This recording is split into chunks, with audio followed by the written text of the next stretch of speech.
Wake up, gamers, because you're listening to the Big Think Dimension with Dan and Bob Video Games. It was a split fiction. What? No way. Dr. Aggro. Like tears in rain. And Chris Wolfhard. I took 2 ibuprofen. Here on GigaBoots.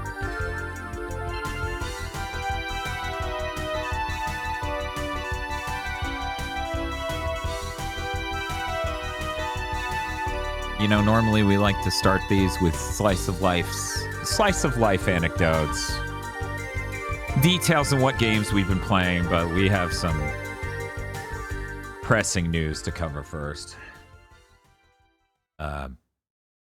Ladies and gentlemen, on March 10th, 2025, at 7:10 p.m., Timer Chan passed away somewhat peacefully in the Castlevania level in Super Smash Bros. Ultimate.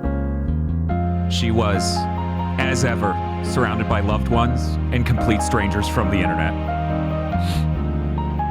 We will now ask Bob to speak about his time with Timer Chan. Bob.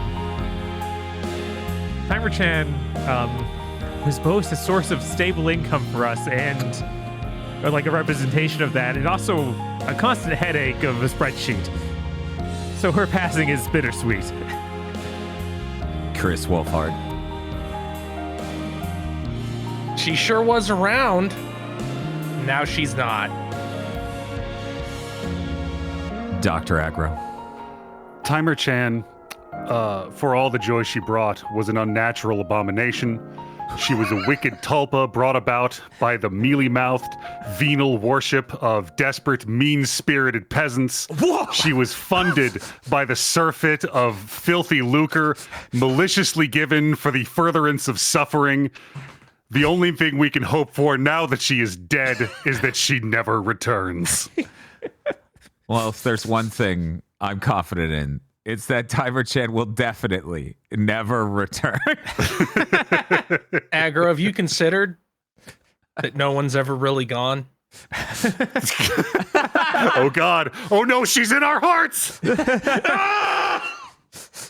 Aggro passed away mid Big Think Dimension after ripping his heart out of his chest cavity. Ooh, what you say?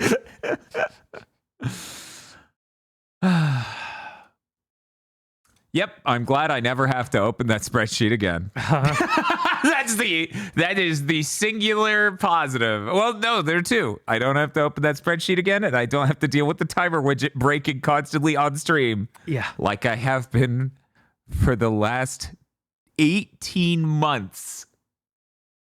Think about that. Yeah.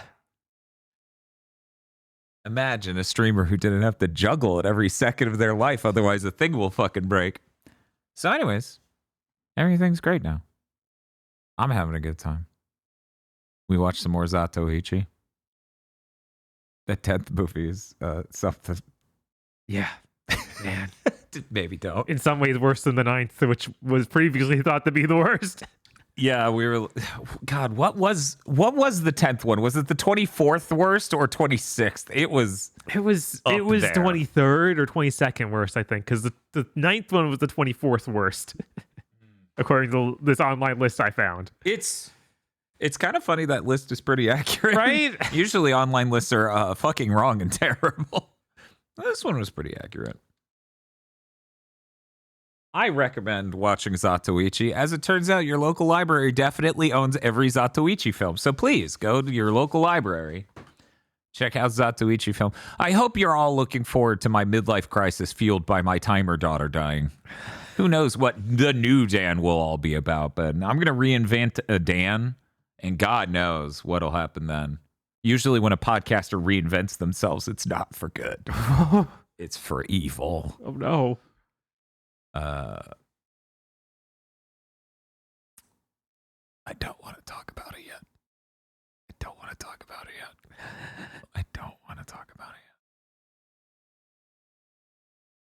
Okay, from no. It's like, I can talk about one of the games I played. Sure, yeah, go ahead. I finished up Fan Brave, The Lost Hero. Wow. I was on the final chapter. I did not have much left last time I talked about it.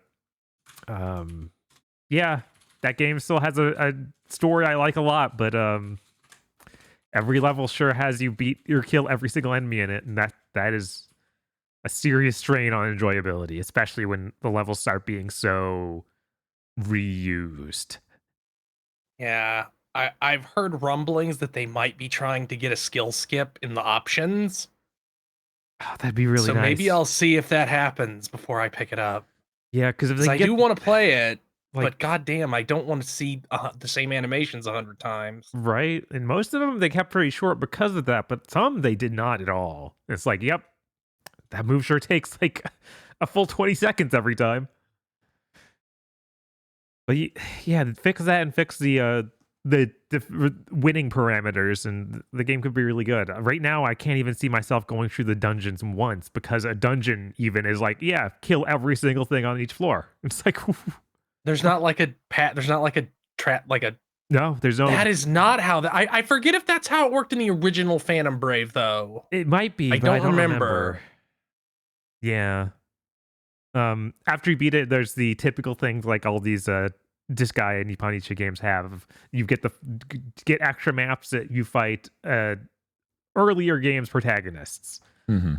And this time around, they've had it so every one of those is set to level 150.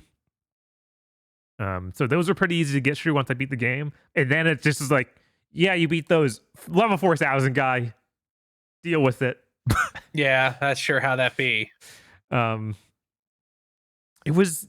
I enjoyed the post credit stuff. It is weird getting this many old characters when the main cast of this game is not that big, and you get them pretty slowly. So it's funny to like double your team size as soon as the game ends.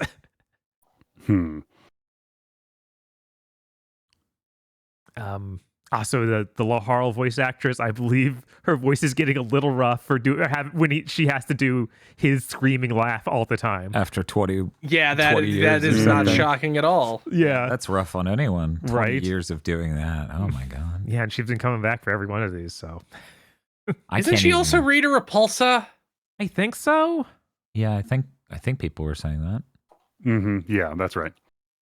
And also not Tai in Digimon, the Izzy in Digimon, I think.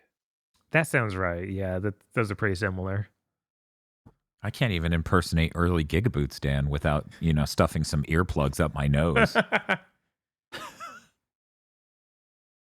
But yeah, that maybe wait on some patches and stuff for Phantom Brave. Oh. So, but it's still pretty neat. I also tried out a demo for Diesel Legacy, the Brazen Age, which apparently came out back in December, and I totally missed it. It's a fighting game with different lanes. Like there's 3 different lanes you can jump between. And I thought it was more of a beat 'em up game because the tutorial literally, you walk down these 3 lanes and beat up barrels, and then it seems like it's just going to be fighting other characters, but the demo doesn't even let me do that much. I can do like a CPU fight, and I can, if I had someone in the same room with me, I could play with them, but it doesn't have any story mode or arcade mode missions to see what the game is like, which is very strange. I know some of the Fatal Furies have like lanes where you go back and forth. Mm-hmm. Isn't fucking Mike Z on this game? And there was controversy I was waiting it's for like him to stop talking so I could say, but then you immediately followed him. So yes, that's apparently the game that Mike Z's on. No wonder they kind of got buried. Oh well, mysteries. That's unfortunate. It has nice pixel art. Yeah, unfortunately, they didn't think. Yeah. Oh well. One moment, I've Googled this and I hear there's another side to the story. No. Oh yeah, I think this is around the time he came out with the I did that because of autism. Yes. Well, that is literally what I'm looking at here. Yeah. All right, well, I'm done with that. Okay, well, we got to talk about Split Mike Fiction Z now. should be diseased. This is a stretch and terrible. Anyway, Split Fiction. Dan. Yeah, let's talk. I haven't What's seen up? any of the stream. Okay. How many did it take? It took 2. Did you save your marriage? No. Damn. You hate to see it. I do hate to see Split Fiction. Oh no. So Split Fiction, let's recap it. 2 games ago, Joseph Ferris' game was about getting out of prison. 1 game ago, Joseph Ferris' game was about remending a marriage, you know. Keeping a woman in a prison. Am I right? Oh! This The old game, ball and chain. this Bob's like a ghost of a sitcom grandpa in the corner. Oh my chain. Take my wife, please. Hey! This game is about nothing. It sure does kind of come off that way. Let's do the basic outline. The idea of Split Fiction is that 2 writers have been duped into coming into a publishing house where the head of the book publisher has been working on a machine for the last 20 years, I believe he said, Something like that. which would then rip stories from their minds. But it's revealed later in the game, not just the stories, but creativity itself. And he's going to use this machine to overtake the whole market and disrupt things. It is worth noting this plot line is not really the core of the story. It is very poorly integrated and handled terribly. It kind of seems almost bolted on to the rest of this. Anyway, God, the CEOs and all that other stuff that it's like they show up in 2 scenes on a video call and that's it. Yeah, no. Yeah, anyway. he has to talk to Sele. He does. I wish it was as cool as Sele. It's FaceTime Yeah, with. it's FaceTime with 3 other guys. It's like, it's nothing special. Like, no mystery. So here's the problem with this. The game itself is about what inspires you to write fiction. However, and I'm just gonna play the spoilers theme, both of their motivations, both of their core reveals, the plot twists across 12 hours of this game in the most forecast way possible, is both of them were writing technically because of loss. And since they're not published writers, they don't have any interesting relationships between creating art and creating art as a commercial tool to get financial gain to survive.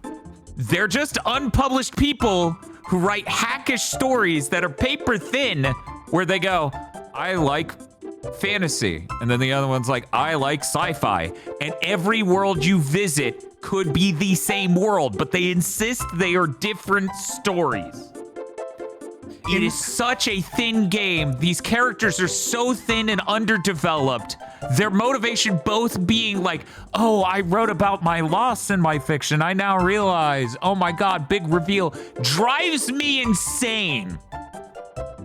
And on top of all this, I was like, yeah, you could swap them out for like any character in the Fullbring arc. Massive upgrade, because they would have things they were about. Like, they would come off as more human. I liked It Takes Two a lot. It was on my Game of the Year list the year it came out. It was low, but it was there. But like, this seems flimsier in every way. Like, I understand the story being real basic and shallow. The point is to be as broad as possible, because you have to be digestible to everyone of every background and age. That is the game they made. But like, It Takes Two had characters that weren't those two horrible couple that should be broken up. The levels, like, you weren't being teleported between zones to collect doodads. It's like, we gotta get the glitch. If we get enough of the glitches, it'll destabilize the bullshit. And I'm like, that's really thin. Like, it feels almost like something horrible happened in the middle of development. And the core thing to get across about this aggro is that we are visiting a lot of their stories, we are told. A lot of different stories from them. And basically, none of them involve real characters. Can you imagine multiple different stories that never involve another character told in this format that would go well? Because there's some mythological features, creatures, figures in the dragon one. Uh-huh. And there's some in the really early one about the tree and the Ice King and whatever. Yeah. But aside from that, they have no one to bounce off of. There's no humanity in them, let alone any other characters to put it in. It's so bizarre. It's truly bizarre it's- that this game is like this. It comes off less like it's like, oh, we went into this story I wrote that's like this. Oh, well, this is the story.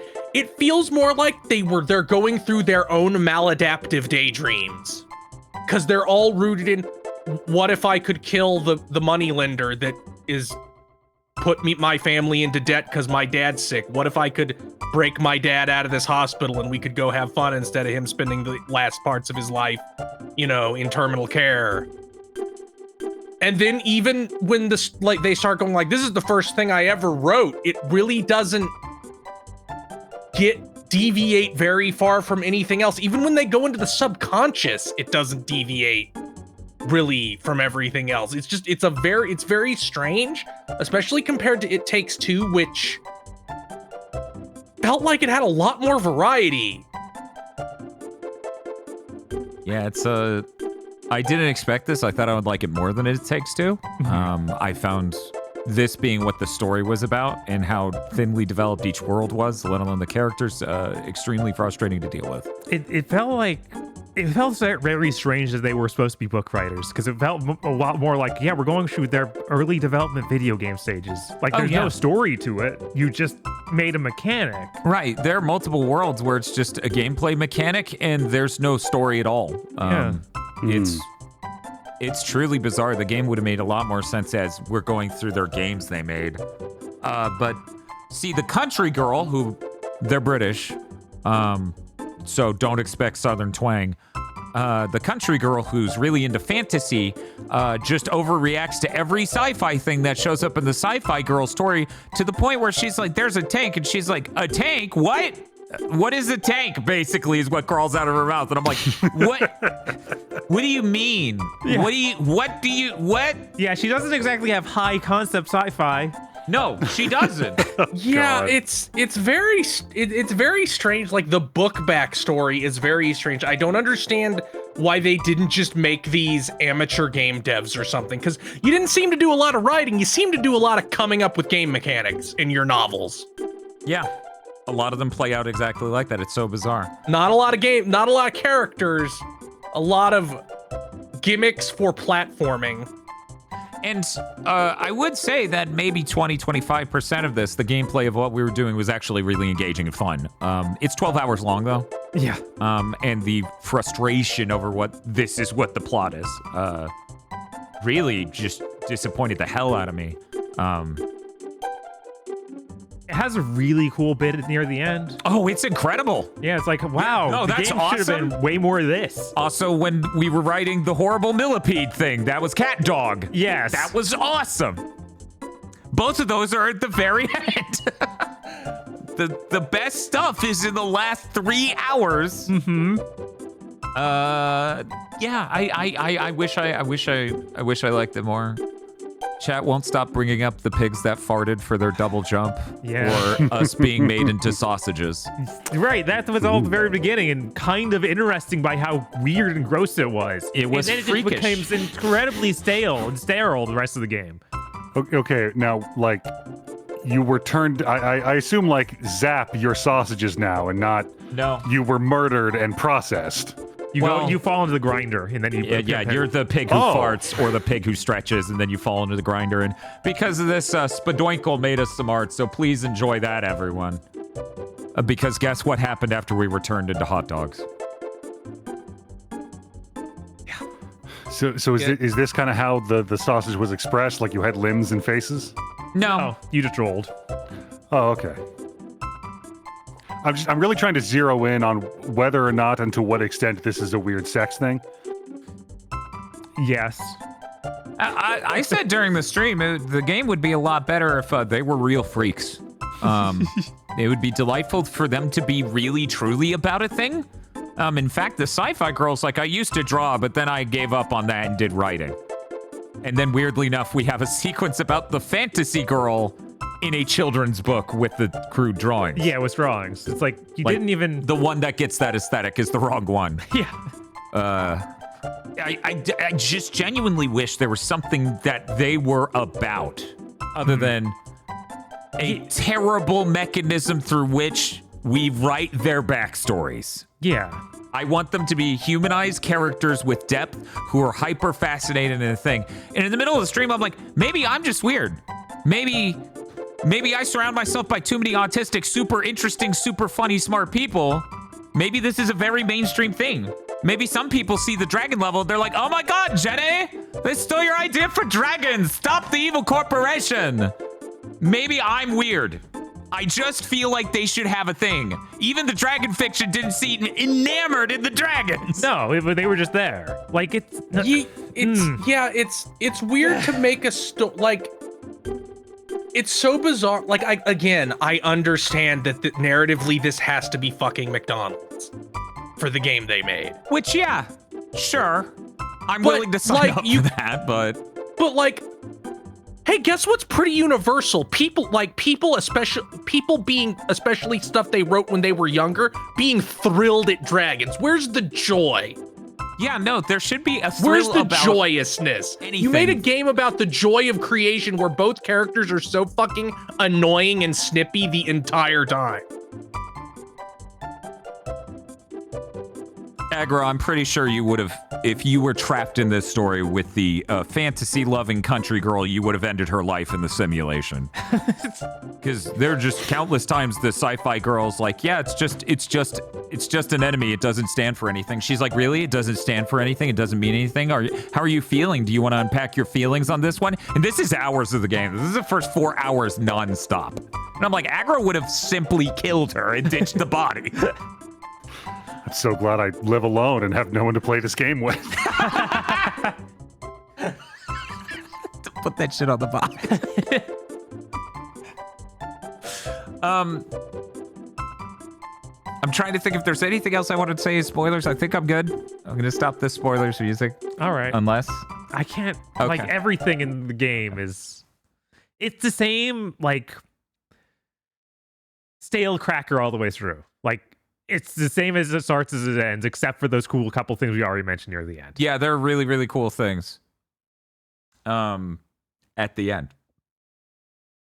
There's minor sparks of joy leading up to that. I think Also, real quick, I want to just get out there. okay.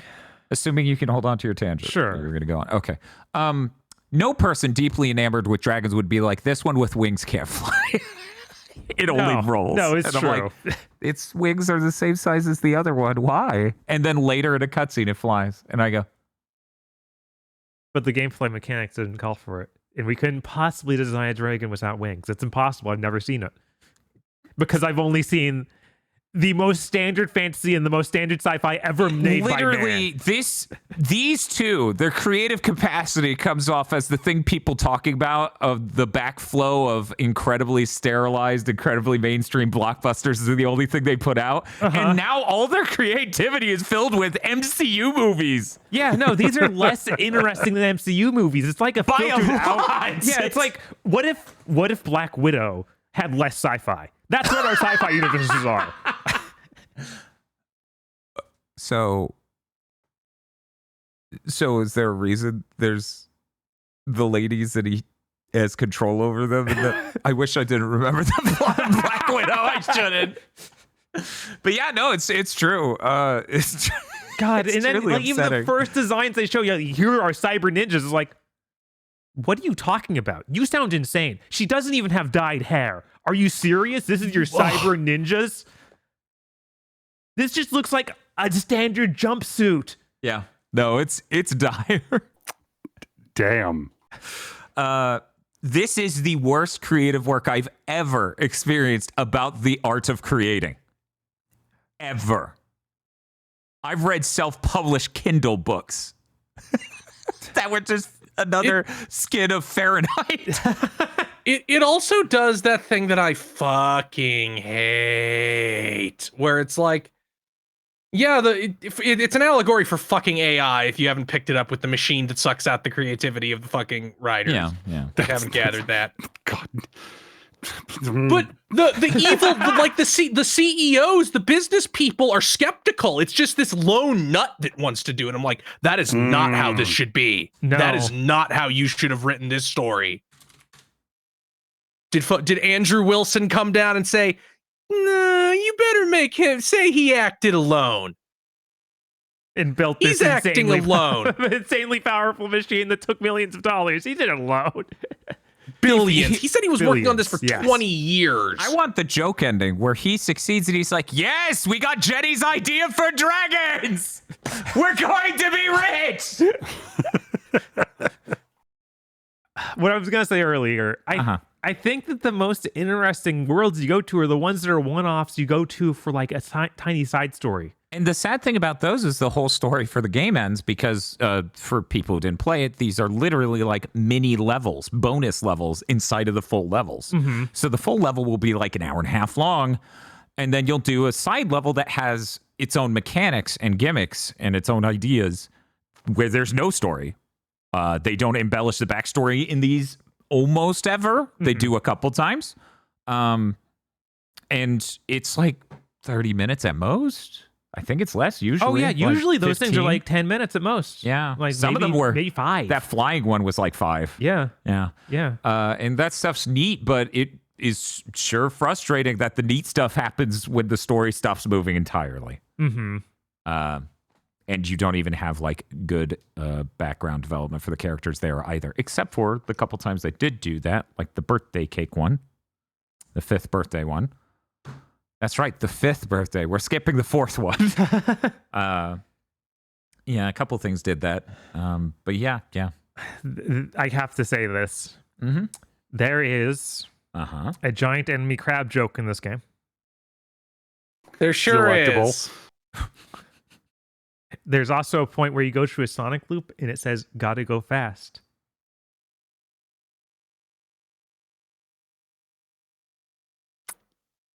I don't have an image. I don't have like one of the sprites on this board to like the best I can do is this. I don't really have something to show the scrunching that my face made at that one. Giant enemy crab fucking whatever. The other one is like And in that 5th birthday level, I swear to God, there's got to be a version of this game where that has a cake is a lie joke. It's like, these guys, they're just hanging out with Lords of Shadow. I see. Yeah, I don't know why they were... the state of this castle's plumbing would horrify even my brother Mario. I always think when Aggro had walked out of the room and Dan calls him back to read that note and he comes out, doesn't read any of it aloud. You see his pupils scan across it and he just turns around. That's the Mirror of Fate death stream, I believe. You want to go check that out. So here's my theory on this game. It was about game development. Yeah. And then somebody somewhere got cold feet about a game that literally calls out using AI for game development to rip ideas from potential game devs. And then it became about books. Because why the fuck is the head of a book publishing house making a machine for 20 years that is AI? I don't know. Hey, EA, would you like to, if you work at EA and you know about the development of Split Fiction, please send us. Oh, wait, I don't have a public facing email. That is such a singularly fucked in the head notion. Like, yes, the hard part of writing a book is having a good idea. Yes. And it's what the fuck?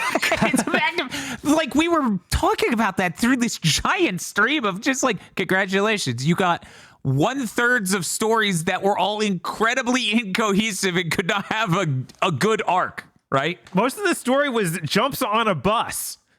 Yep. Repeated 30 times. We were making jokes Sounds about like AI. the fucking, we were making jokes about the Tom Clancy joke of like, he shot, he missed, he shot again. Just like that's how all these books would read. They jumped on a car and then another and then another and then another. It's truly crazy. I wish the cool stuff that happened in this game was in a smaller package. I wish the story of this game was drastically better. I wish I liked the characters. I thought all of these things would be a step up from It Takes Two. And yet, no. Yeah, they don't even like the It Takes Two characters. have a lot more happening. Like the dude is super unlikable. We don't even get that much from these. Yeah, you have the horrible book. I'll never forget that book until on my fucking deathbed. I'll be thinking about that goddamn book. Yeah, another layer on which that game works is it's playing off of, the Honey, I Shrunk the Kids style, absolutely ancient comedy film from like 80s and stuff. 80s and 90s. And this doesn't have that layer. It doesn't get to work in parallel to that. So this just works all the dumb surface level movie references and game references, unfortunately, into these terrible half-baked stories. And the core game itself doesn't get to work off of the framework of another thing. No.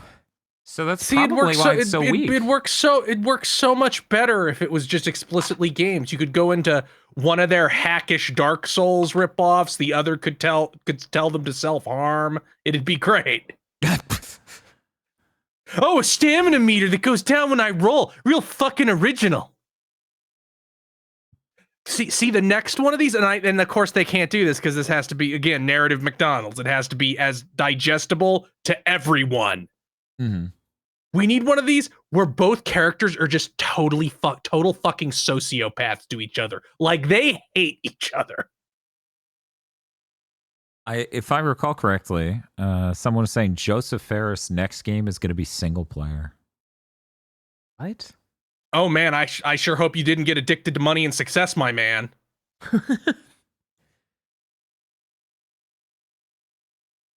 Like that might do okay, but it ain't doing the 23 million, 11 million okay that A Way Out and It Takes Two did.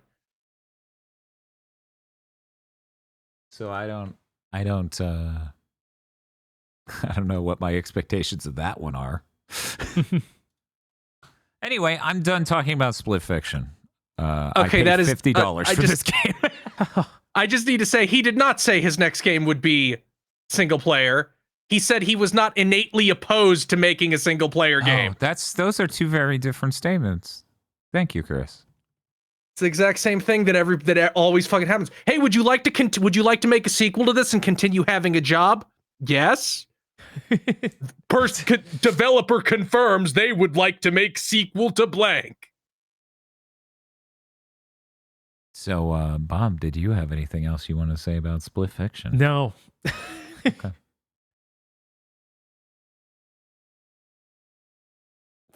I really... The ending's terrible. What is? The ending. But we don't need to talk about it. Yeah, don't talk about that. I still got to play it with the person I'm playing it with, so I'd like to have at least some yeah. No, I don't think... I will... Go ahead. Joseph, listen to me, buddy. Mm-hmm. These games being 3 to 4 play sessions for average people is too many. It should be 2-3. You need to cut these down to like 9 hours. Normal people don't play games in 12-hour sessions? Crazy. But yeah, no, this should be shorter. But hey, it sold 2 million copies immediately. It's almost like people really want 2-player games. No, I was told by the industry that thing that was hard to do because we ruined graphics technologies and GPUs. No one wants that. Oh, I see. Yeah, it was definitely a consumer side end effort. No one wants to play a game with someone else on a couch with them or over the internet. No one wants co-op. Nope. People want a linear single-player style game they can play with their friends. Fucking Bethesda made an entire MMO because they couldn't internalize. People just want to run around Skyrim with their friends. And they did that twice because they also did Fallout 76 with the same misconception. Yep.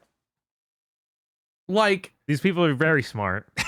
Like you know what the most popular mods for any fucking Dark Souls is? And Elden Ring? The seamless co-op mods that just let you play them together. Yep. People like games being a social activity, and even people who play almost entirely single-player games would still like to play some games as a social activity that isn't, let's squad up and do Fortnite.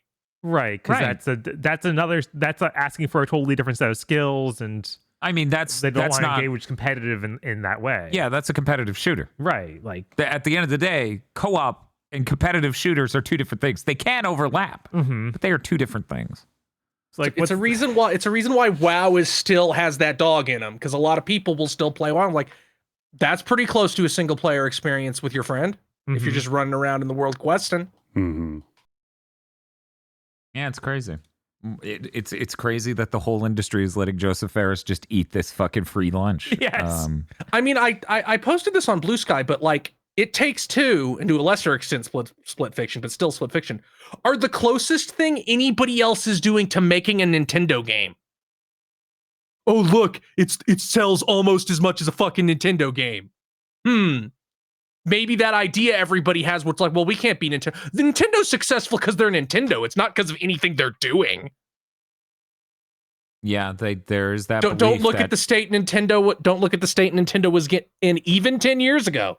Just don't look at that. Just ignore that and focus exclusively on your pre-existing biases. No, I think you're right. I think my disagreement mostly comes from this game feels nowhere near as good to play as any Nintendo game. That's the big difference, is that its game feel isn't as good. But like people want a shorter experience that's all ages, that they can play with their friend or their kid or their partner that maybe isn't a big gamer. Mm-hmm. And nobody's like, even if it's just a single player game, that those kind of social interactions can still happen. It's just like everybody quit but Nintendo and Joseph Ferris. Yeah, no, it's insane. Sony woke up to release one game of the year, and somehow I feel like they still won't learn that fucking lesson. Oh, I think after they, did the weird price drop on PlayStation Direct and packed it in within 6 months. Now all they have to do is kill Herman Hulst. It's true. Final boss. But They need to go get the world premiere from Xbox things, and it just cuts to him like being lowered into boiling pitch. I mean, here's what I'm saying, okay? They better hope Sony doesn't wake up to this shit, because if Insomniac tried to make this style of game, it would floss on this. Yeah, of course. Insomniac's so unbelievably good at the Ratchet & Clank series, just doing crazy fun platformer stuff. The notion that they would put any of the power of their single-player AAA studios into something like this would be like, well, come on, man, that's not fair. But no, they haven't woken up to that yet. Astrobot and things like, Nintendo, they've woken up to. I feel like they're starting to get it. I feel like the sales story and the acclaim story of Astrobot made them immediately go, put this shit in a box with the console, put a price cut on it, get it out there. Mm-hmm. In a way that they wouldn't have done if they didn't get it by now. Honestly, I bet there's a really good chance if Nishino wasn't in charge, that maybe they still wouldn't have gotten it. Probably. What I'm saying is Jim Ryan wouldn't have done it. Of course not. Yeah, of course not. Right. God. Nobody, I don't think anybody put it in news, but it seems like they're fucking price dropping the console. Maybe. Yeah, on PlayStation Direct. That's what I was just referencing. Yes. Maybe they'll ship that bundle to stores too. I imagine that's the long-term plan. Yeah.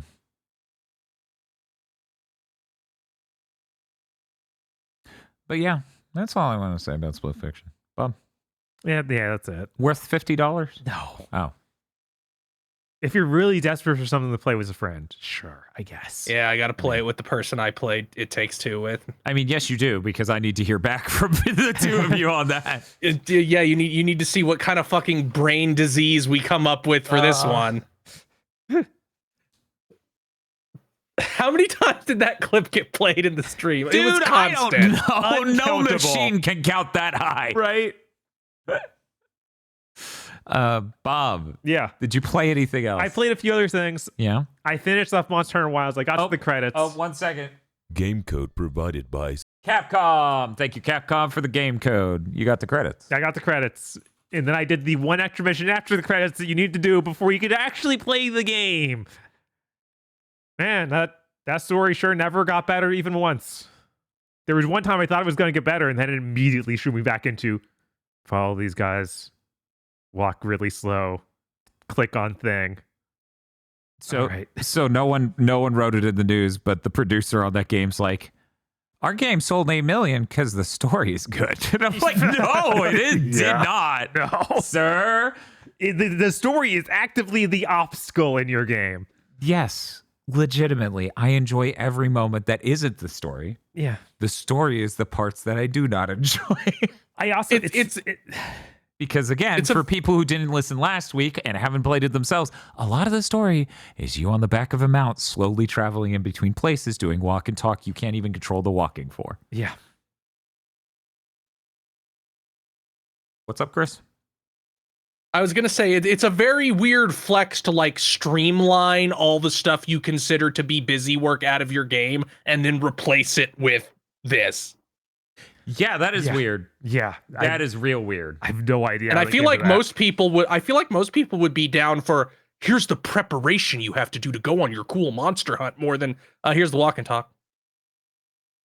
Yeah. Yeah, No, no. I would definitely be more down with that. It's I don't understand, but the gameplay itself is really fucking fun.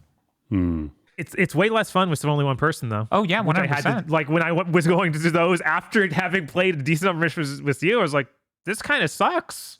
Like I don't like when I die. Now the monster is no longer being fought at all. I don't like not having someone there to distract while I do other things. Yeah, no, there were of course lots of movement patterns where I'm like, wow, I can see how this would really play out well with 2 or more people. Fuck. Yeah, it's like it's doable. Like it's still fun. It's just obviously a worse experience. Yeah, so it's crazy that they're like, that's why this one did well, and I'm like, bro. You are keeping me. You put up so many terrible boundaries around me co-oping through the story that I legitimately just think that's the worst part of your game now. Because it's actively disengaged my ability to play your game in the most optimal way. Easily. And it's also terrible. On top of that. You better be hyper invested in not growing as a character. I think that guy, the producer who said that, I think is explicitly like a Nepo baby even. It's like, yeah, I think he was like the son of one of Capcom's previous CEOs. Those are the allegations I've heard coming out. I did look into that myself, but yes, those are the allegations. Yeah, I don't know what else to say about it. It's like Silk seems pretty cool. It is funny to get all the way that far into the game and not really understand where a lot of things are, because for some reason this story isn't even good as a tutorial. Like I think the last mission I finally figured out, oh, this is where you put my chests in the home base so I can actually change out items. And I can't do there because they add an extra level of confusion by giving you an extra chest on your mount that you can open up, but you can't take items out of there. You can't like, destroy them, so you can put potions in your main pouch. Oh, yeah. So you have to go to the chest in your home base to actually empty that out. Which you can do when you're on a hunt, which was in the older games, but I didn't find it because they didn't direct me towards it at any point in the story. They didn't have time in that 17-hour story. No, they didn't have time. They don't even properly teach you how to use traps in the story. Something they did in World. It's true. Somebody's asking, did they complain about Nata yet? Here's the thing. At the end of the day, there's only one thing to complain about with Nata. Because he's so nothing. It feels weird to complain about him, and it's something tied directly to the ending. So I wasn't going to talk about it. And I was like, that's a hilarious game. Holy shit, what a writing decision. I assume you know what I'm talking about, because the cutscene is like going one way and then, oh, we're going to do this. Who could have seen this coming? And I'm like, that's deranged. Anyway.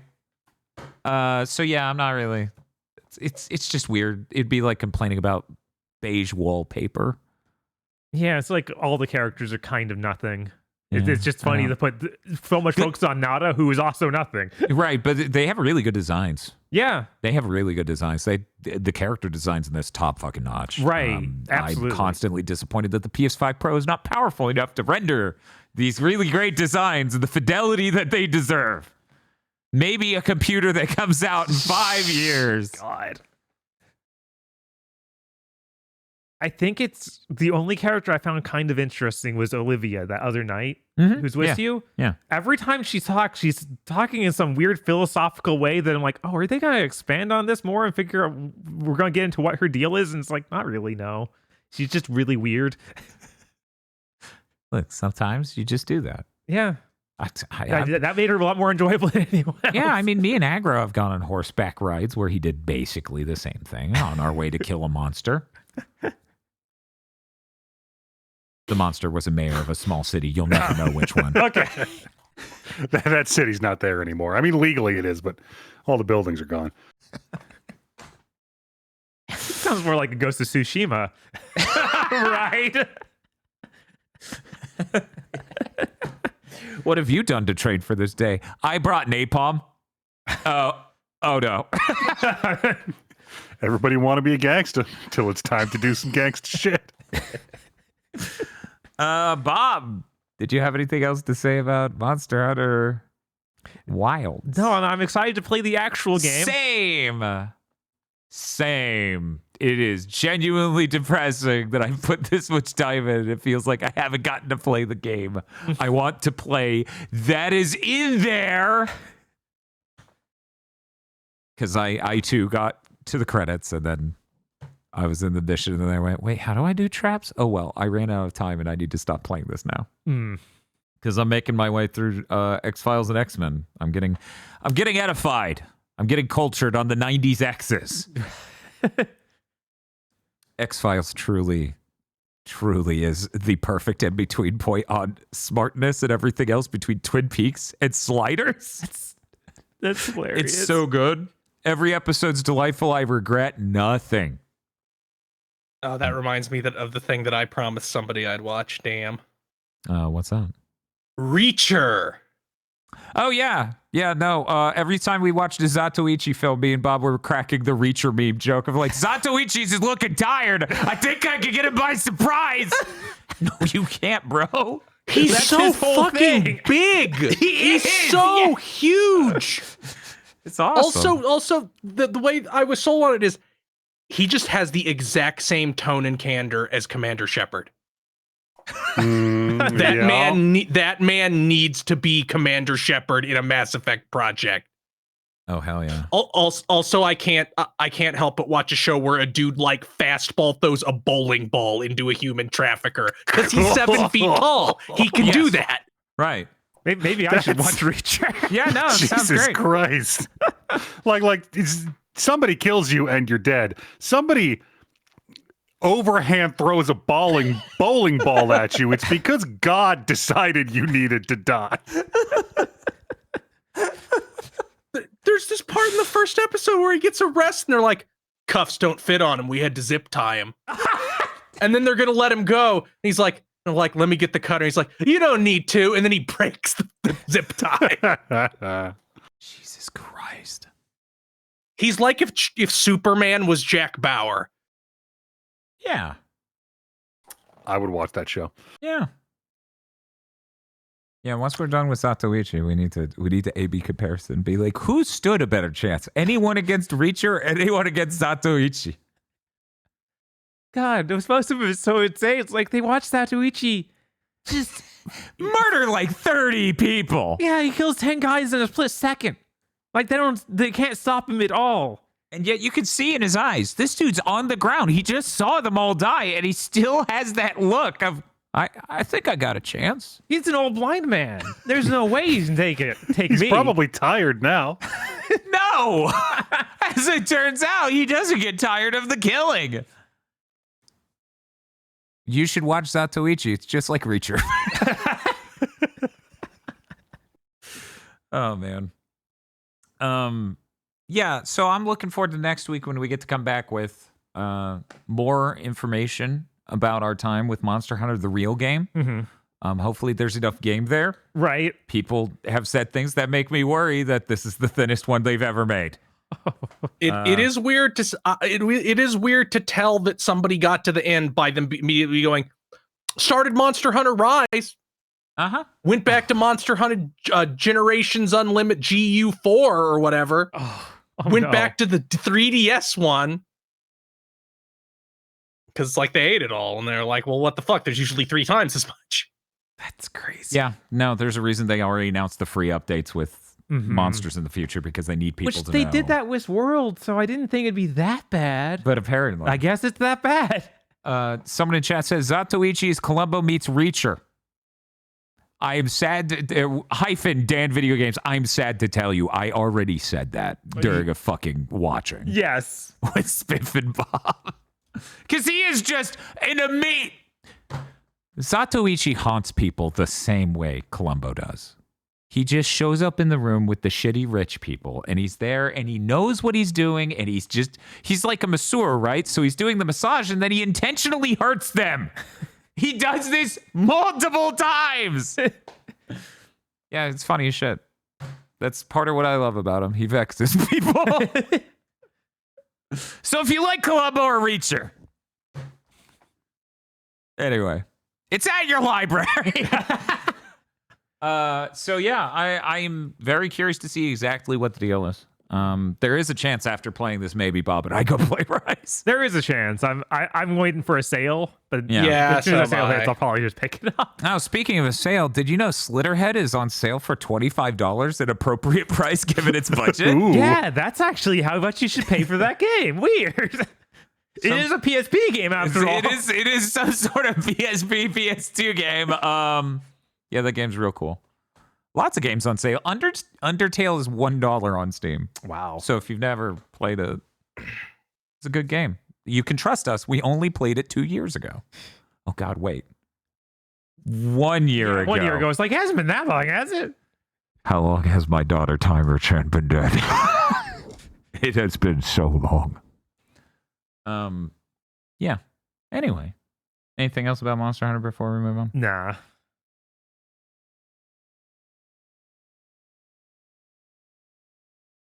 I think that's everything we're doing here on Big Think, right? We're good? I can end the show? Thank you for coming. Bob, what else have you been playing? I also went back to Dynasty Warriors Origins. I'm envious. I am still burning through that. The cutscenes do take a little too long because there's so many of them. But that does include basically every commander of the Three Kingdom era declaring their love for you. So it might be incredibly worth it. important, as it turns out. It is ludicrous. It became basically every person I met. It's insane. You are a very pretty guy. Yeah. I got to the next chapter, like chapter 4. They do a time skip, and you get a different outfit even. So I think the outfit's going to be assigned for each clan you choose, like depending on which one you go with. So I chose Wu, and it did have like a red flare to it, and a design that I guess you could associate with more like Zhou Yu. But I don't know. It's a little too generic for me to be like for sure this is based on the faction I joined, and not just, oh, this is now the time skip version of the character. Ah, okay. Someone in chat wrote, China's most eligible twink. It's true. Yeah, game's still a lot of fun. Not much else to say. I have to wonder how long this is, because it seems like there's so much. I'm actually going to check the how long to beat now because I'm so curious. Because now we've got more data, right? Mm-hmm. How long to beat says it is 33 hours. Wow. I bet. Yeah. Based on what we played. I'm really excited to start playing that. Mhm. I need to make sure I have no other loose threads or tangents going on because it's just that. Anything else? No, not really. Okay. Did you play anything else? No, that's it. Okay, cool. Hey, Aggro! Yo! Earn your keep! What you been playing? I wrapped up Arken Age. Oh, cool. Yeah, that game's super neat. It had a really cool, like, fully featured final boss fight with, like, phases, and you used all the stuff you knew and culminated all the mechanics.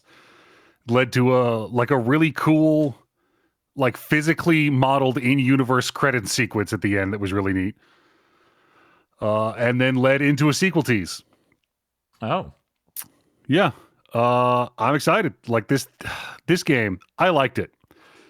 There were parts at the end where I was going back and doing cleanup and getting incredibly frustrated because it kept, like, the enemies kept spawning back in, and after you've gone through an area and killed all the enemies, it's not exciting to do that again. Because it... Ninja Gaiden 1 problem. Yeah, like... This game has a bunch of cool different weapons, and using the cool different weapons on the different enemies is really novel and fun. And once you've done all of that, fighting the enemies isn't a test of skill, it's a sink of time. And so, you know what? You run faster than the enemies, so you go around them, and you run and jump, and you climb up a thing and hop up onto a ledge, and from this angle, they really can't shoot at you anymore, so you can go get the thing you came into this area to get. Except they all do a thing where they say, "Come back here," and they shoot a vine at you and drag you off the ledge. Oh, that's awful. Yeah, there are just a couple of baffling design decisions in this game in an otherwise really cool, neat, fun experience. Like I said, that final boss, you're fighting this giant thing in a huge arena, and like you've got to block this and jump over that and shoot this until this happens, and then like use the climbing system to climb up him and hit the damage node, and then it goes to phase 2 and you fall through the floor, and then phase 2 goes on for fucking ever and doesn't change. Do you fight ads? No, wow. Well, no. Okay, so there's this object in the game that shows up a couple of times. It's a big colored crystal that whomps out like a damage ring that expands out from it, and you have to jump over it. The second phase of the boss does the damage ring, and also will do an animation where he puts 2 of those crystals down. See, and like they're immune to projectiles, so you have to get to it and hit it with a melee weapon. And by the time you've done that, he turns around and just puts them back on the ground.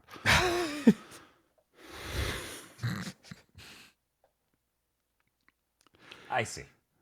This game is an emotionally confusing experience because so much of it is so cool and so fun and so like, oh man, oh, this is the neatest thing ever.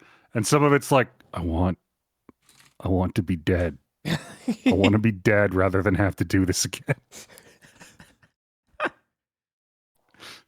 But I collected all the things and opened the door to give me the thing to open the other door, and it gave me the last mod I needed for the final weapon called the Bio Reaper. Ooh. And instead of like, because like you've got the main core of your gun, and you put on a different barrel, sight, and stock, and if you put them all from the same set on, you get a set bonus. This one is like, it's twigs, it's bracken, it's gnarled twigs are all of those things. So you're slapping driftwood onto your techno rifle, and now it shoots like magic green thorns if you tap the trigger, and then you hold the trigger and it charges a big green energy ball, and when it's fully charged it pops thorns and becomes a hedgehog grenade. Oh, that's sick. Yeah, there's a lot of really cool shit in this game that is sometimes very annoying. Yeah, sometimes games be like that. Like, for example, we were playing a game called Rough Trigger, and there's some really cool parts where you juice dogs in order to defeat a boss, but then there's the rest of the game. But yeah, that's, aside from dripping a little bit of Trails of Cold Steel 3 here and there, that's really all I've been playing. Well, before we get to Chris, I have to give an update. So I've been making sure our transition to having a bare minimum backup Mac to stream with and do our podcast with is going well. I had to test any number of different pieces of equipment. And also what aided me in this quest was updating the OS on my MacBook M1. Now, keep in mind that thing's too weak to actually replace our main PC. However, when it updated, it's like, bro, you have Apple Intelligence. And I went, oh, You're getting a Dell. oh man. You should have done that. I'm gonna just poke the quarters of this now. So in the note-taking app, they have an icon at the top that is obviously the Apple Intelligence logo with a pencil through it or whatever. You can click that, and then it has a number of things. It's like, what do you want me to do with this note you wrote? Do you want me to bulletize it? Do you want me to rephrase it? Do you want me to rephrase it in these specific ways, et cetera, et cetera? I asked it to rephrase an ancient Big Think document quotation, and it removed every direct quote from the whole thing while rewriting it. What? It did not view direct quotes as a valuable part of that writing. You don't need sources. Just trust me, bro. I hit a point where I was like, what did I ask it? I was like, what's because keep in mind, it's taken over Siri's brain if you let it do this. Uh-huh. If you let it do this, it will take over Siri's brain. So I hold the button, I wait for Siri, and then I go, how can I legally drive over the speed limit? It takes a moment to think, and it goes, we can ask ChatGPT. And I'm like, no, we're good. I don't. Like, sorry, that's beyond my capacity. I'll have to order from a larger bullshit factory. Right. God. But on top of unlocking all of this, the worst shit you're ever going to see on Big Think Dimension happened. It was like, hey, bro, you have Apple Intelligence now. You have access to the image playground. I'm like, oh, my God, this can't be good. What it's like is like type in a prompt or insert an image of a person. And then you can also click these pre-existing tags and we'll generate a fun image for you based on these tags. So I hope you all enjoy Fantasy Romantic Bob. As you can see here, a stunning simulation of the real man in his fantasy setting that is love-themed. God. And if you think that's bad, which is fair, his right eyeball is so wide. He's going outright hypnotone. If you think that's bad, then might I introduce you to? I need to make sure. Okay. Fantasy theme Dan, which is secretly Eric. That's just blatantly Eric. That's Eric. What are you talking about, Dan? I gave it an ancient picture of me I had access to, and it just generated a fantasy Eric. I was like, okay, that's weird, but you know what? We could try this again. Can you give me a vampire Dan? And It's Eric Harry again. Potter now. Yeah, you're Harry Potter. That's just squarely. I was going to make fun of Bob's picture for being a YA novel protagonist, but now this is the technology that is burning the world down. Yeah. This is I can only do this with the power of Apple Intelligence. Can you believe Apple Intelligence isn't selling their phones? I know, crazy, right? They actually had to put a notice up now, clarifying that Apple Intelligence isn't in your phone and isn't coming soon. The full version. Oh. That is not quite out yet. Don't worry about it. We're gonna remove it a bit from our marketing, except for they forgot to remove it from all of their marketing. So still, some of their marketing is pretending it's in there, and it's not. Yeah, the cross in the background's pretty cool. Just over there. That's how you know it's vampires. That's how you know it's vampires. Man. Your hair is dyed black. Yeah, no, that's real Not the weird. It got the correct hair color in like every other picture, but that one, of course, it's vampire now. That's vampire. Oh yeah, because of Twilight. I see. Bob, what color is Robert Pattinson's hair? I have no idea. Start the Who Wants to Be a Millionaire music. I thought it was brown, but maybe I'm wrong. It was my mother's birthday recently, so I called her for her birthday. They're watching TV. Mm-hmm. I swear to God, I'm not making up a bit. You're gonna have to trust me. I was like, "What are you guys watching?" They're like, "Oh, we're watching this game show. It's really good. It's called The Wall." I'm like, "Okay." And then she's like, "Yeah, there's this other great show we're watching, The Floor. It's coming up next." And I'm at this point, I'm like, "Is my mom fucking with me?" There's no way there are two game shows in a row that air on this network that are called The Wall and The Floor. Is her cable canceled? I looked it up. No, that's real. Those are both real game shows. One of them, I can't remember which one, was hosted by Rob Lowe, of all people. I don't understand, but this is apparently how we name game shows now. All right. I assume The Door is coming any day now. I assume, if it hasn't already happened. I don't exactly keep tabs on game shows. But it was funny. I was like, hey, what was the name of the contestant? I'm just looking up the episode on Wikipedia. Like, who the fuck wins? I need to know now. Anyway. That's that. Hey, Chris. Yeah. Do you play video games? I do. I streamed the Misadventures of Tron Bon as part of my ongoing birthday donathon, which I guess is, since I'm in my 30s, is just going to be a white woman moment and last all of March. So you still have time. The Misadventures of Tron Bon, I did not expect to basically be a minigame compilation. Mm-hmm. Yeah, it is. It's weird. I'd probably buy a full game of that box carrying one.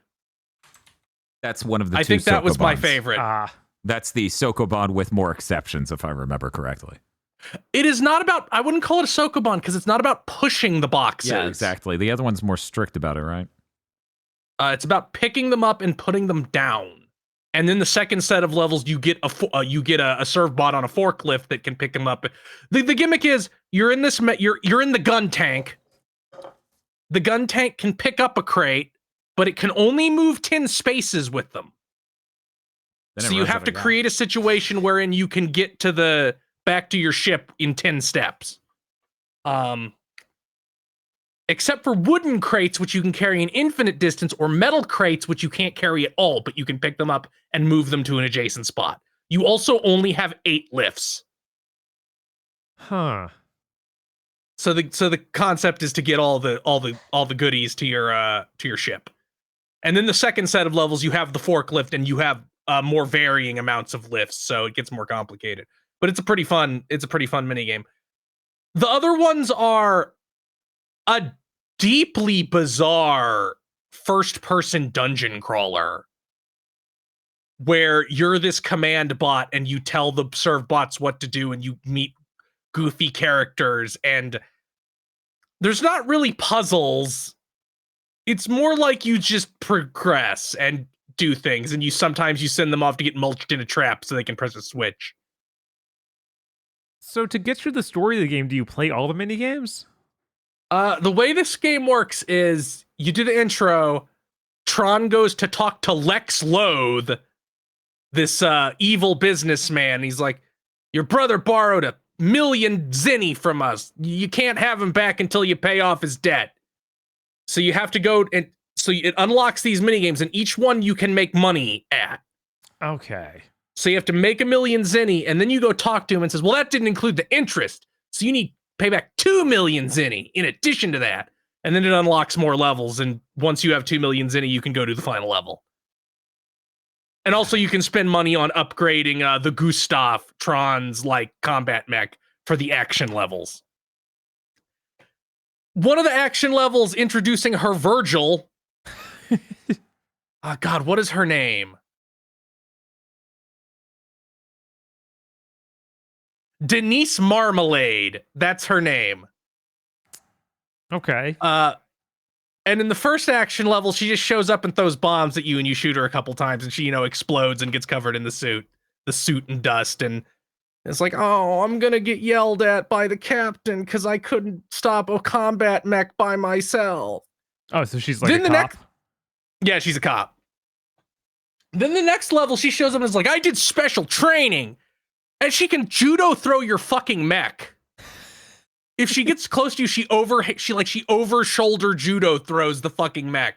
This 12-foot tall combat mech. Pretty good. And then in the last level, she has her own combat mech, which is the fucking power loader from Aliens. I feel like that might be a downgrade if you have the ability on your own to judo throw a mech. Maybe you don't need your own mech. She didn't do much better. She's like, oh no, I convinced the captain to let me buy it with funds. I'm gonna get in trouble. And the joke is at the end of the game. Tron drops off the 2 criminals that were holding her family hostage to the cops, so she gets credit for it. The second action level is just stealing animals from a farm. Like, you send the serve bots to hop on a cow and ride the cow back to the truck. And you progress through the level just stealing the animals. Okay. This is where Glide from Mega Man Legends 2 is from. He's introduced in this game. He's like the minion of Lex Loath, who apparently dies between this game and Legends 2, because in Legends 2 there's like a memorial shrine to him in the background of one of the shots. Huh. don't know why they would bother killing him, but okay. There's also like a kind of a Metroidvania level you can go into, and it's the only one you can repeat.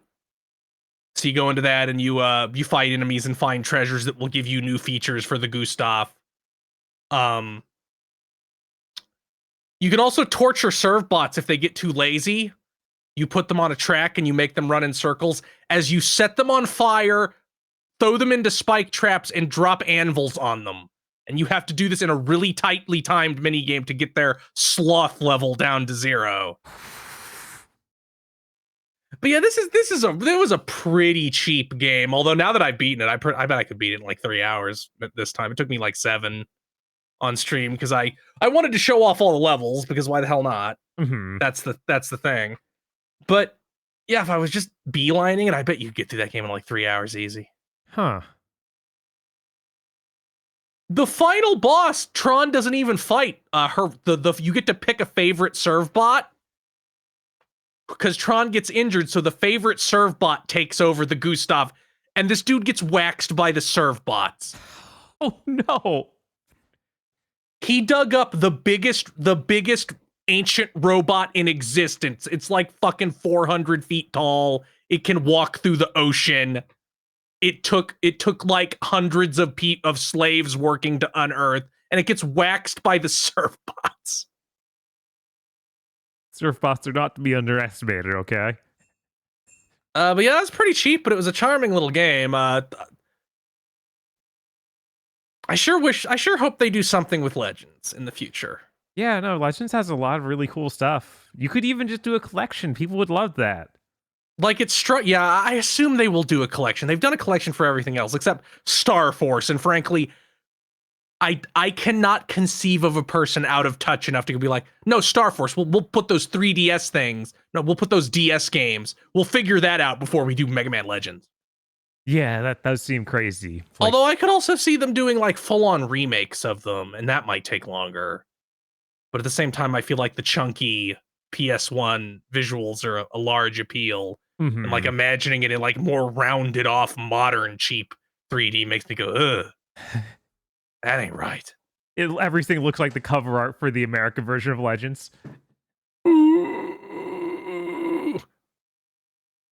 It wouldn't even look like that. It would look like a modern Pokemon game. It would look like Pokemon Scarlet and Violet.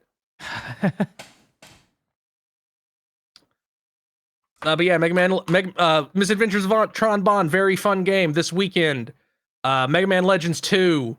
I will be streaming it with the patch that makes it so you move at normal speed underwater. Yeah, the fucking water temple is so bad. It is. And also fixes the fucking upgrade cost of sub-weapons. Oh, that's good. Yeah, because it was very untenable. God, and I will be attempting the quiz. Oh, good. The quiz is awesome. I had way too much fun. Yeah, did we get that? Did we like beat that completely? Pretty sure. I thought so too. Isn't it like 100 questions long? Mm-hmm.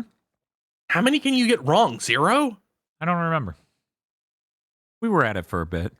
Don't ask me how long we were doing a thing on a death stream, because if you were to ask me, hey, Dan, how long did you spend grinding levels in Evergrace, I would lie. I would just be completely wrong. You're like, I don't know, an hour. Yeah, this is an hour. Just maybe an 2 hour. hours. You know, It's only an hour. Doesn't. For both characters? Well, maybe 2. I don't know. I only played one other thing, really. This game came out yesterday. Ooh. It's called Orb Tower. It costs $1.39 on Steam. It is a bust-a-move roguelike. Ah, that. This is made by one person, I'm pretty sure. It very obviously, I assume it was for a game jam or something, because it's, it's $1.39. So you pick what school of magic you want to use, and there's like 8. And you pick whether you want to do easy, medium, or hard. And then you play bust-a-move stages. The way it works is you have so many spells. It varies depending on what school of magic you're using. And when you run out of spells, you take 1 damage for each remaining, orb. And the goal is to reach the end. Instead of being locked in the center of the screen, you move left and right automatically, so you have to time your shots. I don't know how they got fucking 100 health.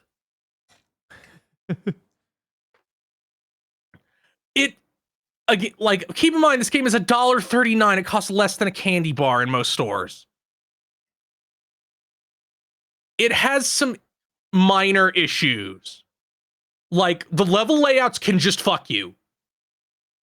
Like, it doesn't matter how good you are at Bust a Move. It doesn't matter how good you are at Bust a Move, what fucking trick shots you can land. You can get a thing where it's like, you need 9 shots minimum to clear this. They gave you 6. Orbs don't stick to the ceiling, which certainly has fucked me over more than once. Do they do a normal bounce off the ceiling then? They bounce back down, and if you catch it, you get to shoot it again. But if you don't catch it, it just goes down and you lose it. That's a pretty cool way to do a bank shot, though. Do wall, ceiling, backside. That's neat. You can do some goofy shit because your orbs generally don't seem to stick to something unless they hit it dead on. So you can like do really weird trick shots where you can shoot orbs through like multiple small gaps that in Bust a Move they would get stuck on. Right. But in this they do not. But this also leads to weird situations like they introduce spikes, and if your orb hits a spike, it gets destroyed and you take 2 damage. One moment, I'm trying to bait chat into being interested in this game. Chat, look at it, chat, look.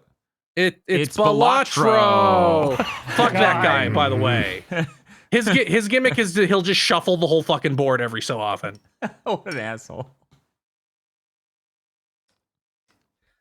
But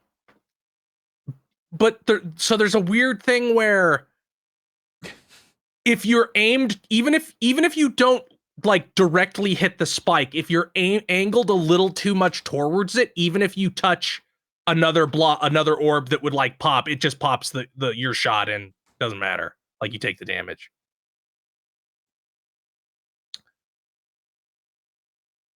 Some of the character classes are pretty goofy. Like, you can get Teleport Mage, where it doesn't move left and right anymore. It's locked in place, but it teleports every shot and moves to a different spot. Ooh. So you don't get to pick where you shoot from at all. That's fun. And since you're using a mouse, you need to understand, obviously it will angle based on where you're shooting from, but the orb will go where that crosshair is. What?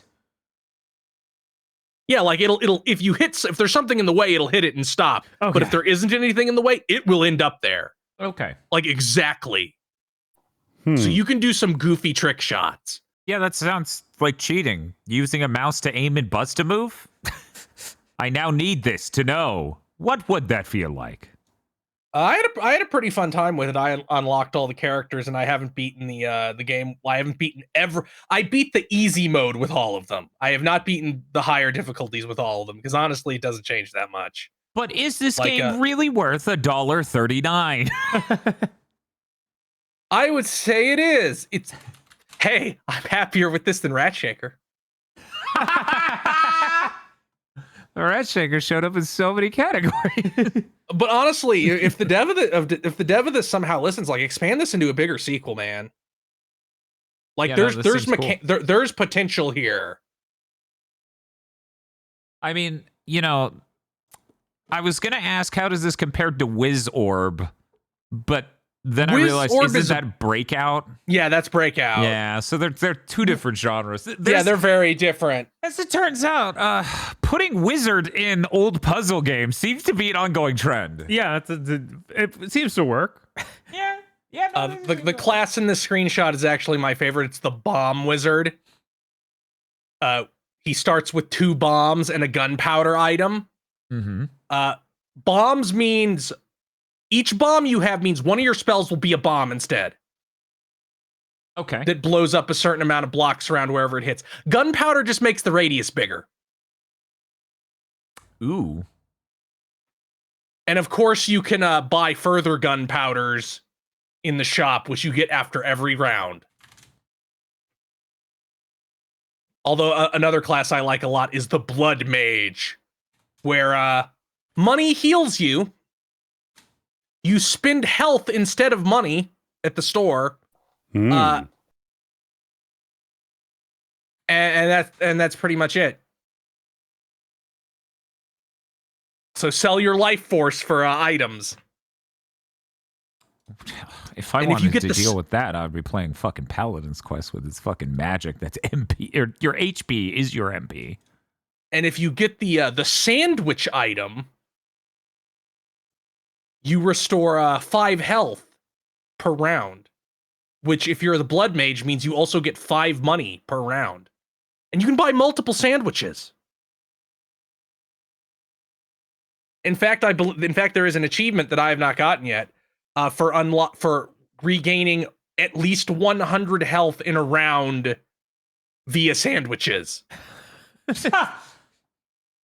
Well, at least 100 health in a run via sandwiches. Okay. So you have to get like 3 or 4. I was like, to be waltzing around with like multiple submarine sandwiches. This is how I very live. Fun. Very fun game. Easily worth the pittance it costs. Yeah, I just bought it while we were doing this. Seems too cool. Steam, you're going to be able to install this tiny game while I'm live on Twitch with no problems, right? No. And we're good. Okay. We also hit the punch-out goal on the Donathon, so I've been practicing for that. How's the practice going? I did just run a super punch-out after I finished the Misadventures of Tron Bon. That game's fucking a sleepwalk. I don't think I lost a single time. I think I lost to the final guy once, and then I beat him, but that was it. Did you do the true? Yeah. Okay. I was curious. Okay. Yeah, mostly I'm practicing title defense on Punch-Out Wii and the last couple guys in Punch-Out NES, because God, they're a pain in the ass. So, Bob, when do we start our series where you get good at the original Punch-Out? I've actually never played that. I bet Bob could do it. I bet Bob could get good enough at it to beat it in a stream easy. Our friend Fake Aggro had NES Punch-Out. I didn't see it until I was way into my teens, and I'm like, wow, this is fucking crazy. Because I grew up with Super. Right. And then Super is more like the arcade game. Uh-huh. Yeah. No, that's the weirdest part is when I later found out the arcade game was way more like Super.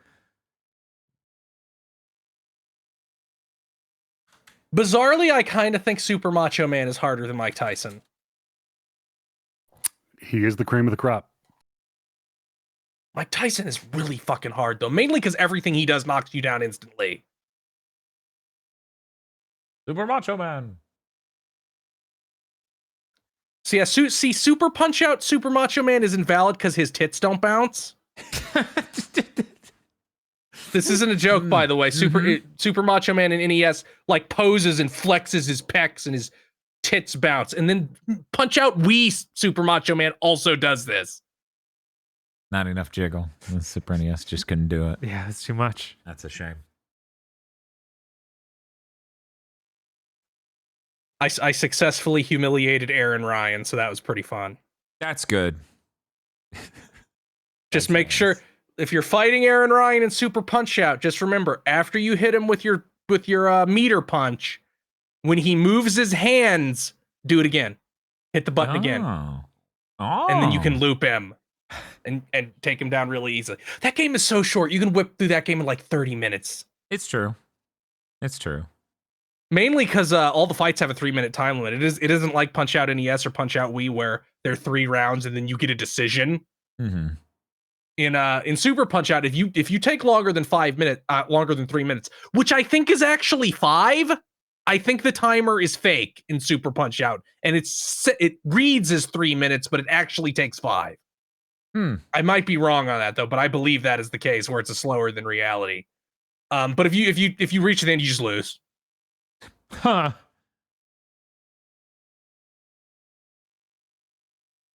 Bob gets good at Punch-Out NES. I get good at Contra. Chris Wolfart has to get good at Uniracer. The fuck is Uniracer? Oh, Uniracer. It's like, oh shit. Definitely all icons of the NES era. There's worse games you could assign me to have to get good at than that. Yes. At least you didn't say The Adventures of Bayou Billy. You have to actually beat Star Tropics. This is your punishment for trying to trick Masabi into beating Star Tropics. Oh god, I got to the last dungeon, but that's so fucking hard. Yeah, the game is not easy leading up to that last dungeon, but that last dungeon it's not putting easy. Your balls in a fucking meat grinder. Absolute nightmare. I'm like, Chad, I am honestly astonished that this is this much bullshit. I now understand why 2 of my streamer friends said fuck this and stopped here. Yeah, Masami should play it though. No! Stop that! I didn't say beat it. Oh. Wait, what? What the fuck? Streamers can start a game and then not finish it? Bizarre. Why didn't anyone tell me? Wow. Yeah, we've been streaming these 20-hour streams for no reason. What the fuck? I assume everybody knows this, but Soda Popinski and Punch-Out, original name, Vodka Drunkinski. Yep. Mm-hmm. Which they changed for America, but they did not change his his between round quotes of "I can't drive, so I'm gonna walk all over you." Yep. Real good. Like it was just an additional Russian stereotype. Chad, I have no idea what you're talking about. Unknown 9 isn't... That game never shipped. All we got were some rough-looking trailers. It's obvious why they canceled that game. We've never streamed Yeah, they it. canceled. They canceled it just like they canceled Dead Island 2. Oh, the cost is too great. But yeah, those are the only things I played. The GigaBoots Ministry of Truth. Oh, man. We need like one of those...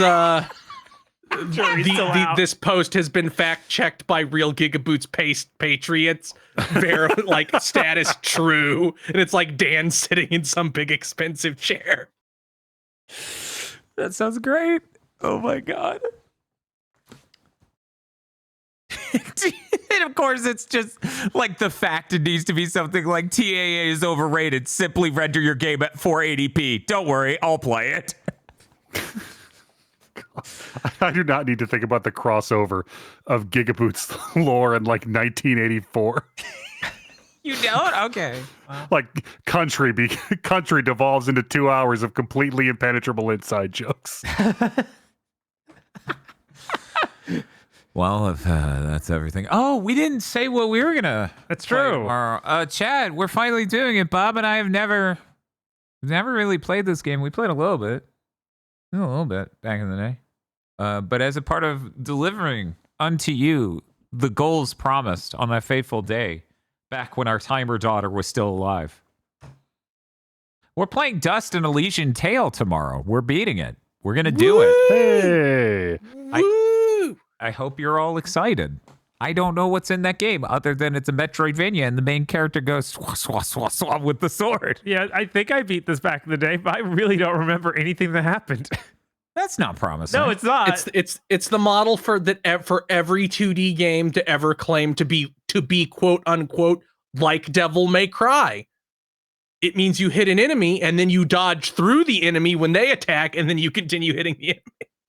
And then you spend forever in the air doing a cool combo. I don't even remember doing that. I remember doing a lot of like, you hit the enemy a lot, energy comes out of them, like little orbs. Mm-hmm. And then you spin your sword, and the orbs get absorbed into the sword, and then they explode out. Oh, they explode out afterwards? I think. I don't even remember that part. Yeah, that's the thing. I think you can hit a button to make your like Midna-esque sidekick shoot a thing, and then you spin that, and it explodes into a million things. And I think you can also change your magic type, so it might become like chain lightning or something. Yeah, I'm fucking thrilled for this. This is going to be awesome. Like, me and the audience getting edified on these cool digital games that were big when they came out during 7th gen and really early 8th gen is like really, really neat to me. Because most of the indie game millionaires were made then. So I feel like that's an interesting specific time slice to look at. Mm-hmm. Dust feels like it was not carried through history in the same way that so many other things were from that same era, like Fez and Braid and all these other things still talked about. Dust, it feels like, was left in the past. It's true, even though it did get a re-release on modern consoles, which is good. We're going to be playing it on PS4. So, I mean, we basically have an Xbox Live Arcade month. That's, this is a part of the same thing, the same essence that is us playing Fez and Braid and all those other things. We're trying to get you all cultured. Weirdly enough, Shadow Complex did not end up on any of those goals. Yeah, that is a little weird. It is a little weird. But Strider 2014 did, because it was the very beginning of the next gen. Yeah, like it snuck in. And we just feel bad for Double Helix after they were eaten by Amazon. Oh yeah, they were eaten and then killed. Oh man, it's so bad because the wiki for Double Helix doesn't even acknowledge what their ultimate fate was. Oh my God. They were absorbed, turned into Amazon Games name, I believe it's OC or Orange County, and then they made that basketball MOBA thing, and then it never shipped, and then that was the last thing they did. That's so sad. I feel like you should have to cover the whole story on the wiki. I think it's a bummer that people don't get to hear the whole story just looking at the Double Helix wiki.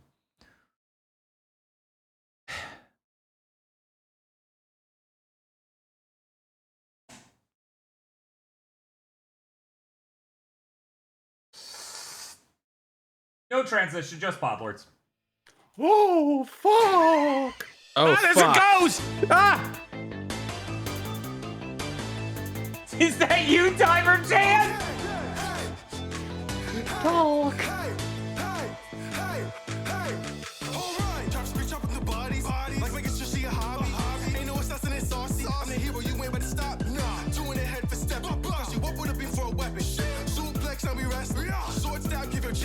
Could everybody in the world ET when he trying to meet me? I'm rolling these bodies like sushi. You're hungry, come through, I'ma eat.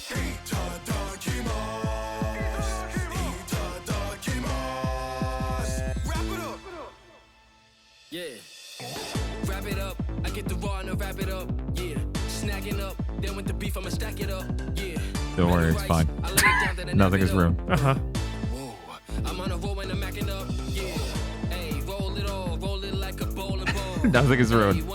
Don't worry about it. The Podlords are loading. This is the PS1 episode. That's how it goes, man. Sometimes Podlords gotta load. Gotta walk through that hallway. Lets you know you're loading. Oh man, we need, as a stream transition, Resident Evil doors. That is a good transition. Oh shit. You What? do. Yeah, no, that'd be really good. It can just randomly draw the Castlevania Symphony Night going through that hallway that has the CE on it. That would be good.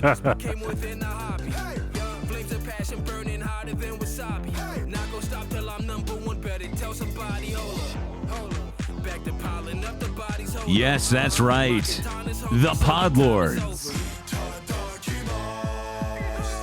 Podlords such as BN12, Red Blaze 27. Timer Chan dead? No, Timer Chan confirmed for Smash. Yeah! There's some stuff in the periphery. I see him over there. Finally, it's his time. Oh, he's had enough. That's Is he her enough. Echo Fighter? Gene Caria. I'm the man with the plan. It comes out of the Wiimote. No, you select him and it just does the stab, but like the but it's Big Crush to hell. Rado, Wonder Font. I'm sure you'll get your reward someday. Any day now. Any day now. Any day now. WTF Spider-Man, Mr. I like spam. All part of her plan.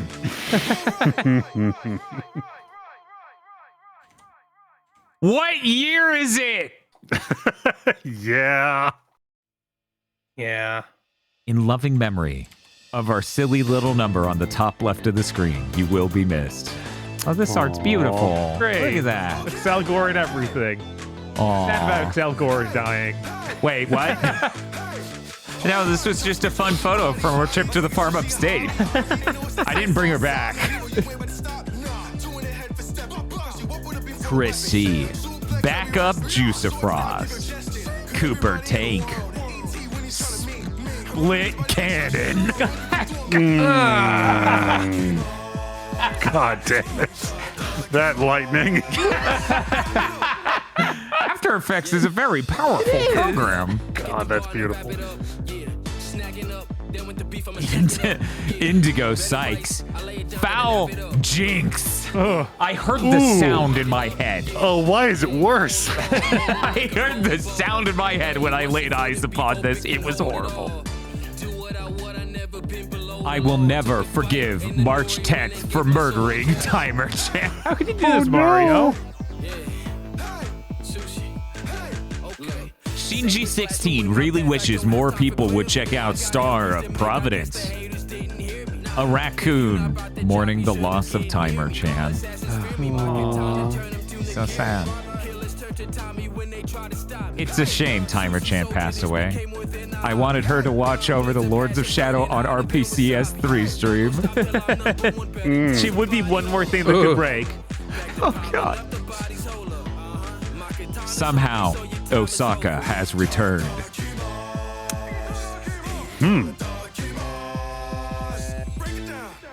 Sarah Lean. Timothy Pfister is doing a chaos check-in, showing support for Stranger in Paradise's 3rd anniversary. Let's go, gentlemen. Wait a minute, what's with the hair? Oh my God.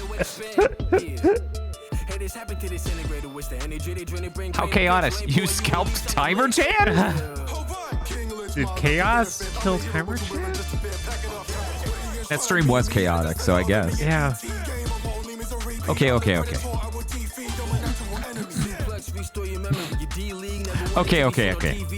If you get her out, she goes, you stay. Oh my God. Jesus. That's a lot. Holy shit.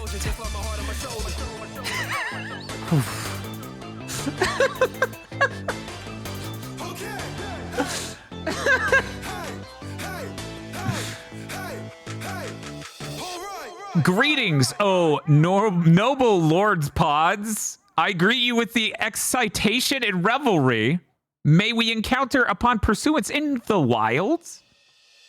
Bob, do you like the incredibly eloquent Ewok? You a big fan? He's better than most things, I guess. He's fine. He's pretty good. He's like, I'm gonna die.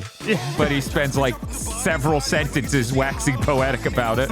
About being eaten by a giant spider. Yes, he is just being wrapped up and eaten by a giant spider. It's pretty rough. Cleochrome. Lord Richter is on vacation. Heading down to the coast of Alabama. Stay well while I'm gone, BTD boys. Don't let him get there. He's too strong already.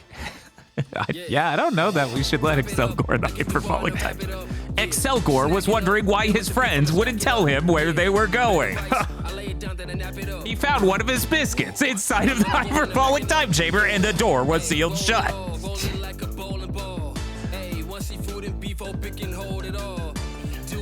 Yes, Timer Chan deserved to die, and I hope she burns in hell. Oh my God. Jesus Christ. Holy shit. We're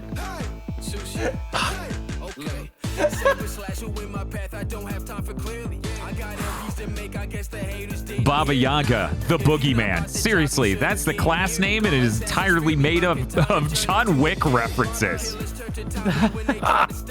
Nice. I was looking for Jinkari in there, though. Scary. Virmvar. Half-Life Alex is on sale for $18.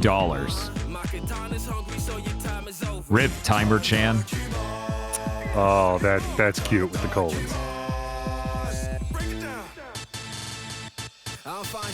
Slightly above average. Dusted off the Pokemon VHS collection. What do you mean there's an end slate advertising Ranma and the Dog of Flanders? That was the weirdest of the Ranma OVAs, I've got to be honest. This summer, Ryan Gosling is Yi Nine Souls. They do kind of have the same face. Where's the pipe? I don't recognize him. Cryptid Bird. Robnos. I don't know about him.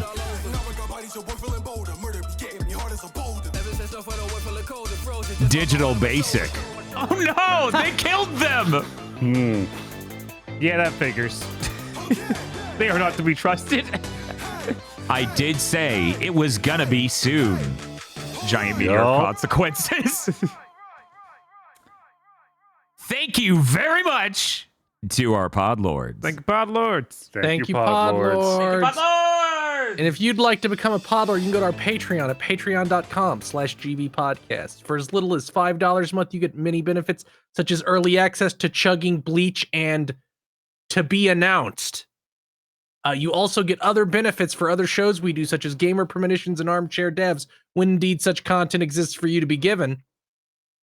You also get a patron-funded show one a month, wherein you either get a bad thing with a commentary track, a public show where we talk about a bad thing, and you get a private commentary track if you're a patron, for a thing like Noobs. Adam Sessler is on camera with a black youth at the same time. We were terrified.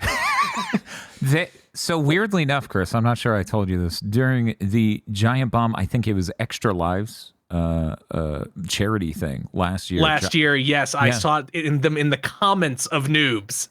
Yeah, because apparently they left every there was a redeem or a donation thing where they would leave the stream for 15 minutes and go watch 15 minutes of Noobs. What? What a deeply bizarre dynamic. Yeah. I thought you also it was just us. Who knew? Right? but you also get an entire movie called Isolation 119. This is not a joke or a bit.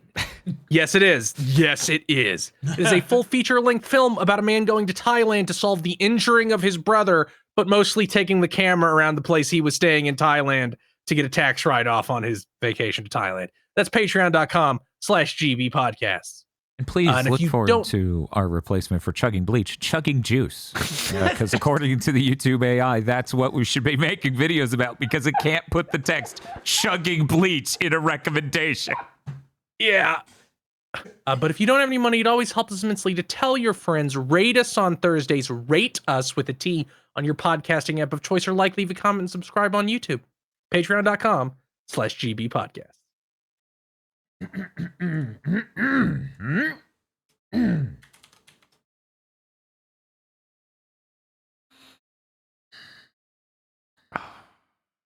We have to talk about it. Oh, no. Why do we always have to talk about it? Let's see if it works this week. Oh, shit. Industry burning down segment, go! Okay, Ubisoft has allegedly been in talks with Microsoft, EA, and others to purchase Ubisoft IPs. Yep, that's who would do it. Investors are threatening to sue them over this. Yeah? They're pissed that Ubisoft leadership doesn't seem to have any kind of strategy whatsoever to get themselves out of this hole. They do. It's called sell all their shit and leave. Yeah, I kind of believe this to be true because part of that Tencent rumor was like they were trying to come up with some way to steal all of Ubisoft's IPs. I mean, it sounded like Ubisoft didn't want to sell the company to Tencent. They just wanted to sell the IPs, and everyone was like, "Fuck you!" Right? Well, that's because Tencent has been very clear. They will not buy Ubisoft if the Guillemot family retains control, and the Guillemot family does not want to retain control. I mean, does not want to give up control. And Tencent's like, why would we leave you in charge? You did this. Yeah, you drove it into the ground. Like, you drove it into the ground. Why would we leave you in charge? It's entirely self-inflicted. We're going to get disturbingly close to my my armchair dev pitch of, yeah, we sold all the IPs except for Beyond Good and Evil. That we're stealing them back. Yes. Good episode of Armchair Devs. Please go watch it now.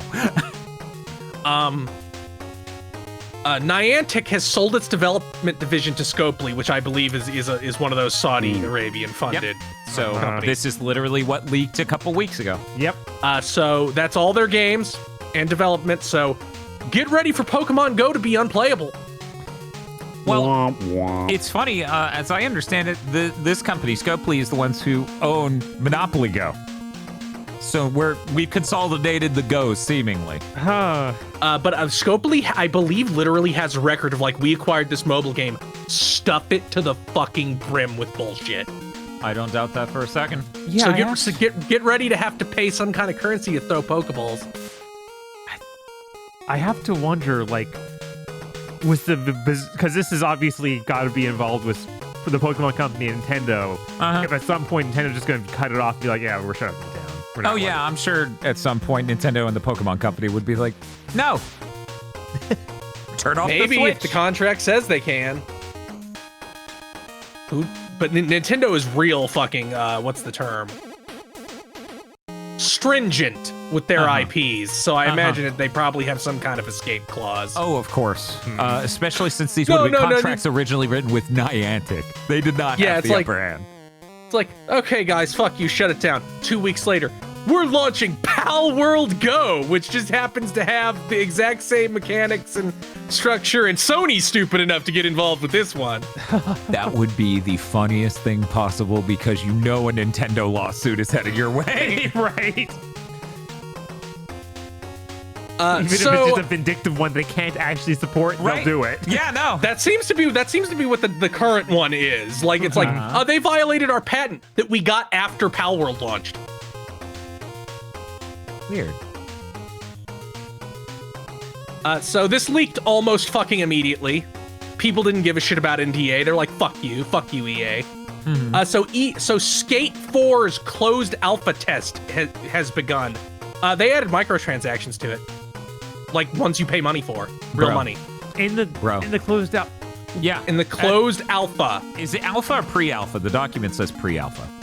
Oh, pre-alpha. It's Worth noting, these still words are technically meaningless, but Yeah, like technically that supposed to- distinction doesn't matter anymore. yeah, technically supposed to come out this year allegedly, but you're supposed to wait pre-alpha. until you like get someone in the trap before you drop the trap. Like you put down the carrot and throw down the Yeah, cage. honestly- no. Here's honest- what's happening. You got the cheese, right? And then the cage came down, and then they're like, get in. It's like, I Right? That's can't. what's It came happening. down. honestly, I wouldn't be surprised if they're just going to cancel this before it even comes out and be like, well, that got us anything back. I imagine Momentum at this point, they will release the most fucked up thing and then shut it down. Yeah. I went and looked at some of the as much as I could find because they were under NDA, so there's not a lot. It just seems I just get these faint little vagaries of bad. I need to go find that. I haven't seen that. Unfortunately, the only thing that was delivered to my front doorstep, without me really trying, was the footage of the live-action Powerpuff Girls thing. No Oh skate yeah, I footage. watched No that one brought before it they up. took it down. Looks Yeah. like a porn parody. What the fuck were they thinking? They weren't. That's the answer. Yeah. That is the answer. Yeah. That fucking Oblivion Unreal Engine 5 remake is real and could release as soon as next month. It is allegedly definitely before June. Who is this for, other than Dan to buy and rubberneck at for one stream? Hey, they will trick people. Like They'll people are use Game desperate. Pass. People are desperate for a new Elder Scrolls game, and this will trick them. I don't know if it will. First of all, Oblivion is not the most popular one. If it was No. Skyrim, sure. Two, I don't think like it's still gonna look like Oblivion. I'm sure that if they did anything, they made the faces look 2% less fucked up. I bet this thing will be a fascinating way to see Oblivion. I Right. bet. They said they're making the blocking more like Dark Souls. I don't know what that What means. does that mean? I don't know. That's what's in the leak. We're making the jumping like Mario and the blocking like Dark Souls. The potion and- crafting will be like Atelier Euhumia. And they implied that they redid the animation so it wouldn't look like complete embarrassing dog shit in third person. If Oblivion even had third person, I'm not sure it did. I think it did. I can't remember. I feel like I did that. What, Oblivion? That third person. Okay, did? so so they implied that they reworked it so it would be less embarrassing. They also said they redid the UI, which I'm not sure what you really need to do with the UI in that game. It seemed mostly fine. What was all these Microsoft projects and things they own, all releasing in April, but not telling us? I don't know, because for I people don't who know. don't know, we have confirmed Forza Horizon 5 for April. But we have not confirmed Indiana Jones, which is also allegedly April. Right. And this is also allegedly April. They must Also, have something South to of Midnight show. is April. What is going on? I don't know. Also, not their game, but they got it for Game Pass. Claire Obscura is in April. Are they just planning on shutting down the gaming division by June? I don't know. I mean, we got leaks that they're still working on that new premium PC/Xbox hybrid. But hey, it's slightly better than it used to be. They now seem to be aiming for 2027 because they can't get anything out on time. I can't remember if I brought it up last Friday on stream or if I brought it up last big thing. But yeah, we got the confirmation that that is real and happening because a Call of Duty dev has the dev kit. Oh yeah. Yeah, and allegedly it is for next year's COD. It is a PC because part of these leaks was that Yeah. they're moving heaven and earth to make PC and Xbox game. Like if you have a PC game, it's like you literally tap the turn to Xbox game in your compiler and it will be an Xbox game, which says to me the next thing's just going to be a fucking PC with a vaguely Xbox front end. Which is crazy because didn't we also get leaks about the handheld for Microsoft? Yes, that is also. I mean, I don't like that one that's coming out this year is just a PC that they're collaborating on. Yeah, like it's Asus just is making someone it. else's PC. Yeah, which is so dumb to even try and attach yourself to something like that, because all those like Psycho, knockoffs. does it play Xbox games? No. Oh. They said they're going to try to get it to play Xbox games. That was in part of the rundown of it. There is a leak that actually said it wasn't going to be compatible with the larger Xbox catalog. Oh, well then what the fuck are they doing? Also, No. this is what that Xbox Portable is. I see people saying, I'll wait for the real Xbox Portable. And it's like, bro, Yeah, this is it, the man. fact they're doing Yeah. this means there isn't one. Maybe. Go ahead and aggro. I feel like you were. Oh, I was gonna like every time something comes out about this and that, it always sounds worse and worse. And I'm not saying I don't think any of these are going to eventually come out. I'm just saying there's not an unrealistic chance that these leaks are being done intentionally to make it seem like they're working on real things and not lose a bunch of investor money. Who knows? But this also reinforces that new Xbox will be a premium product, meaning get Yes. ready for $1,200. 100%. That's what they alleged before or what came out before, and now it just seems certain that that's going to happen. And at the end of the day, the PC landscape's such a fucking nightmare when it comes to getting a thing to run normally that if this means games can somehow ship even on PC with an understanding of this SKU and not have compiler, shader, stutter, maybe there's a value in this when the PC market is so. Yeah, it would be part of weird. the reason I realized I haven't spelled this out once to people. Part of the reason we don't just build a Windows 10 PC to do the 4K streaming and stuff we do is buying a GPU is such a nightmare right now. Meanwhile, a Mac, I can buy the Mac. That's part of it. Yeah. I do wonder if because it seems like this might be Microsoft trying to leapfrog Valve and release their consoleized PC. So what are they going to do when Valve releases theirs next year? Like, I can't see Valve not releasing a consoleized PC or announcing one within like the next 18 months. Like, the Steam Deck has been pretty successful. A consoleized Steam box, now that the Steam Deck has so much pull, would probably be successful. And people would be developers would be like, oh, thank God we have something to target. They have all the data. They know what people have. So if we target that, people can run our game. It would make sense. I'd like to see it, but I never know with Steam or with Valve. Yeah, I definitely see more value in in Valve doing it. Yeah, absolutely. Than like Microsoft? every one of I don't know. these other weird devices that comes out that is a Windows machine, like the Lenovo one. Every one of them is intensely bad, like absurdly. Yeah, it so. needs to be a big enough company that they can order a lot of them so they can be cost effective. And also you don't have to worry about like quality because it's a big company that at least isn't selling you a limit, except for Microsoft who I still have some scars from the 360 generation. Reminder, 40% failure rate. The funniest thing I think about all of this is Microsoft and other people would actually be a bit more challenged by Apple's ability to sell you a thing if games at all ever took off on their system. Yeah. But they tried to sell us 6-year-old games for $60. Bro, no. The closest they got, what was it, Resident Evil 4 Remake a year late? Yeah. They got Assassin's Creed Mirage pretty close, didn't they? Yes, I think they did. That's so weird because it felt like Ubisoft didn't even care about that one. Like they No. put it at a lower No. price and Yeah. then just kind of Yeah. released it. Which I bought it. I didn't play it. I've talked to a bunch of development people who work in games. It's like Mac port ain't never happening. It's a fucking nightmare to do anything on Mac. You know how Proton like has those layers and hooks and things? Yeah. Somebody was saying basically something like that would work on Mac is impossible because there are not metal API analogs to hooks that you would need for feature parity in order to do that sort of thing. Oof. And this is from someone who literally works on Proton. So pretty Don't- trusted source. Don't Macs have Wine? Like I know that a lot of people on Mac play games through Wine.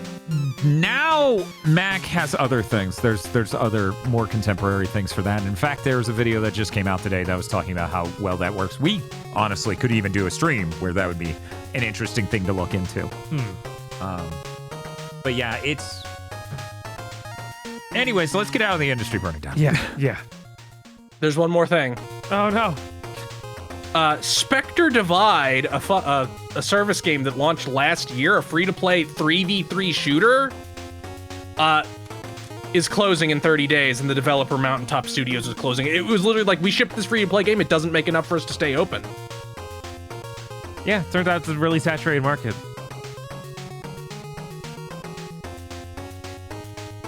Chances are your live Your service game is will gonna fail. Yeah. It's not like a 50-50. It's like more like a 20-80. That's being generous. That is way too generous. I don't know that 20% of service games succeed well enough to stick around for even a year. Yeah, It's no. pretty bad out here. Anyway, that's it. I'm ending. Get out of here. Get out of here. Shoo, scram. Ugh. Finally, we can talk about gaming news that isn't literally the industry burning down. Hey, Agra. Hey, Dan. How's it going? It's all right. Hey, Bob. Hey, what's up? How's it going? It's fine. Okay. Hey, Chris. Yeah, How's it going? fine. Aggro, tell us your news. So Moon Studios has bought back the publishing rights for No Rest for the Wicked. They bought them back from Private Division, who you'll remember got sold to a mysterious party who then hired a bunch of Annapurna Interactive's old staff to run it. The industry is confusing these days. But Moon Studios bought back all the rights for No Rest for the Wicked, so they're completely independent now. I don't know if this is reproducible as a long-term strategy, but hiring a publisher, getting the initial PR blast, waiting for your publisher to get sold and kneecapped, and then from a position of strength, buying back the rights to your game sounds like it might be the move. Yeah, and this game's still in early access. It's not even out yet. Mm-hmm. Very I think weird they just- position. I think they just launched another big content patch for it. Looks good. Can't wait till it's real. Mm-hmm.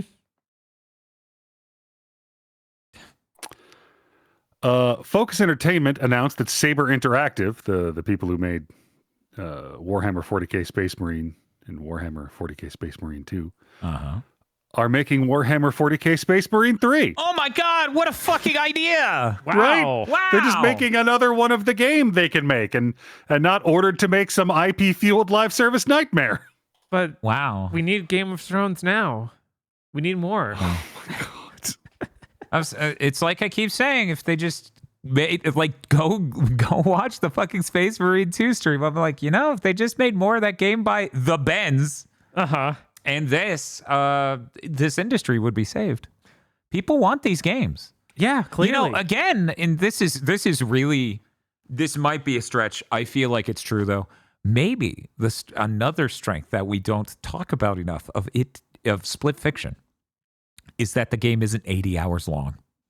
Yeah. And they don't, like, with this, if they didn't sit there and do post-launch support for a year plus, they can just go make the next game. Wow. Like, you don't need to keep releasing stuff. They have the multiplayer maps that are there at launch. And that's fine. It's crazy. Making a thing and then moving on from that thing to make another thing. I mean, like they still are doing updates and content for it, but it's a smaller team and they're making the next thing.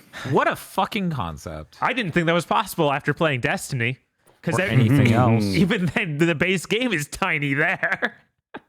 It's like, no, it's taking a lot of resources to add a map.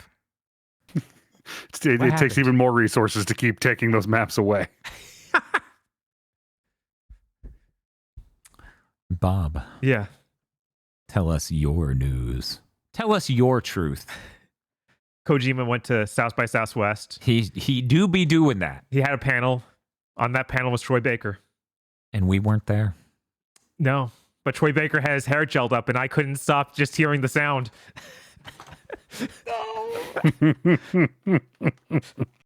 But anyway, he also at that panel showed a 10-minute new trailer for Death Stranding 2. I consciously didn't watch it because I don't want to see the entire game. It honestly, as far as trailers that do that go, I'm going to say this isn't as bad as they get a lot of the time, but I'm also the type of person where, of course, I watching that trailer was like, I kind of wish I didn't watch this. Fair. But that's me with every trailer ever. We might not even know. The fucking Death Stranding original trailer showed the shit with the beach at the end in the trailer. It's true, and there could That well is be true. stuff like that in this, but But largely, in a way, like compared to a lot of spoilersy trailers, like some of the Square Enix ones, and pretty incomprehensible. yeah, they mash a think bunch they're- of stuff together. I could say what was in the trailer that would be obviously an endgame thing, but again, Chris didn't watch it, so I'll avoid that. Yeah, I this looks really cool, and I'm still hoping that Norman Reedus isn't actually the main character here. Yeah, I think we're heading for a Norman Reedus isn't the main character here sort of thing. Yeah, even Because though the trailer does have a large focus on someone who isn't him. it does have that, and then they show a little bit of the walking around like in the original game, but it feels like but most it of the- feels like a fake. right. You got that vibe too? Yeah, Or like- it's just like, this seems really stripped down. And it was after a bunch of other dialogue that was like, maybe that isn't happening anymore. So you In are a you bunch of action thinking? scenes. Are you thinking the same thing? I'm thinking of like maybe how Death Stranding 1 has that opening where it's just the micro version of the game and they don't unlock most of your abilities. Yeah, Maybe it's one of those. it's possible. Who knows? I'm very excited. This is the most excited I think I've been for a Kojima game since Metal Gear Solid 5: The Phantom Pain, which hope it doesn't go like that. I sure hope this is fully formed. I would hope, given it's been 6 years by the time this ships. It's been so long. I wish my It's been main 6, yeah. my main wish with Kojima stuff is like, we used to get so much so quick, and then it just At least this Slowed to a time he was crawl. powering it through COVID. yes. Death Stranding itself came out pretty quick, so I feel like a lot of this was him getting pounded by COVID. 5 years, 9 months is what it's going to end up at about. Mm-hmm.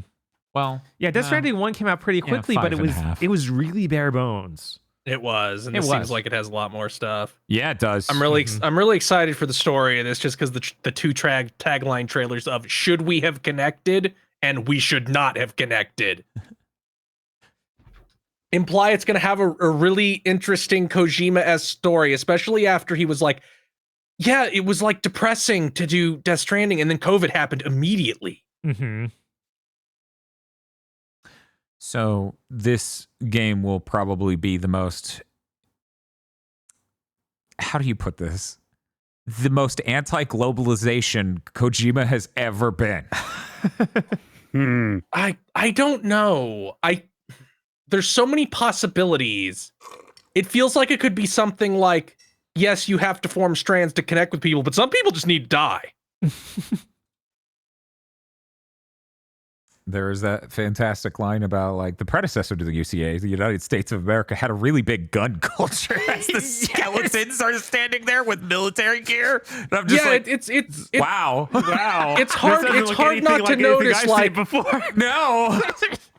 Like, wow, Kojima, you sure picked the guy you explicitly said you would like to play Solid Snake and gave him a Solid Snake headband and made him the antagonist or a major antagonist. Or No.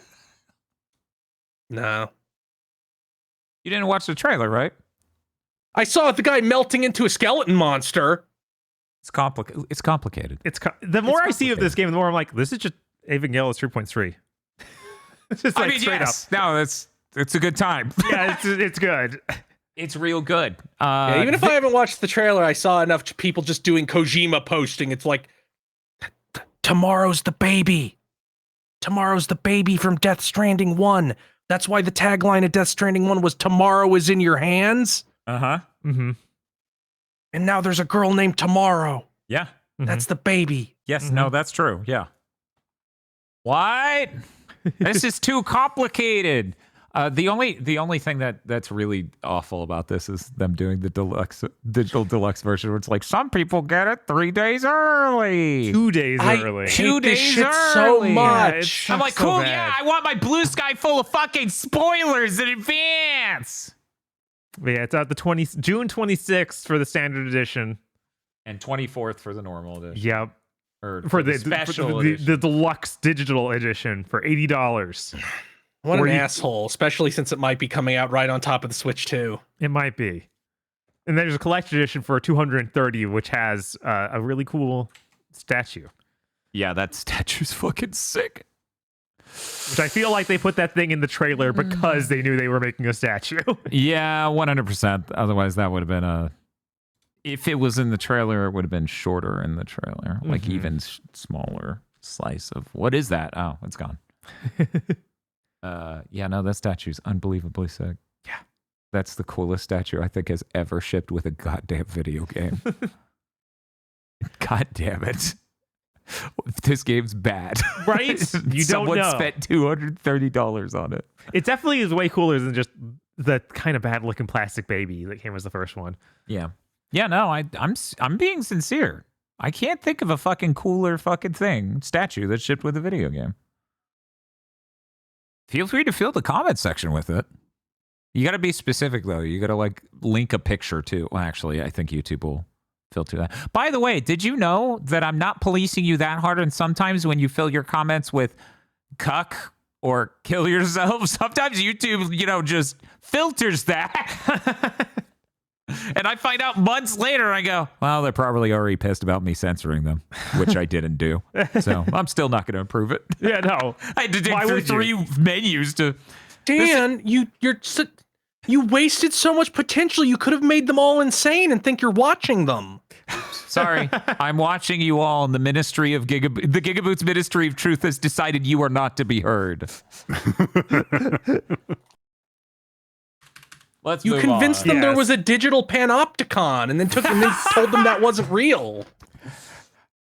A game called Wild Blue is announced. Okay.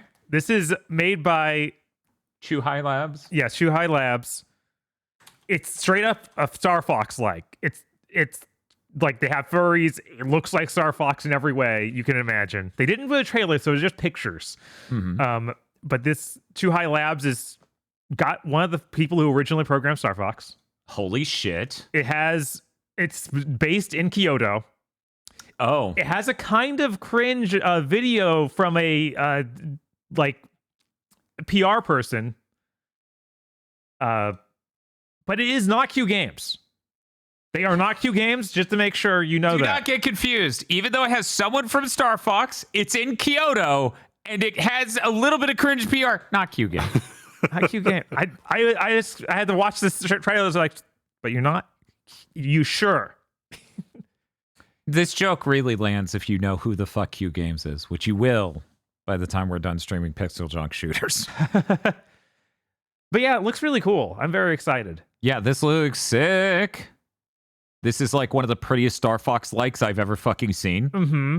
Jesus. Like, It my really makes God. me wish Q Games kept making games that were like video games, like normal video games, like arcadey and whatnot. Yeah, I really like the Pixel Junk series. Mm-hmm. It's very good. Yeah, no, this is pretty as hell. Jesus Christ. Yeah. My Man, God. I feel like there's 3 different Star Fox indie games in development right now. There are at least. Mm-hmm. And yet, Nintendo would never do it.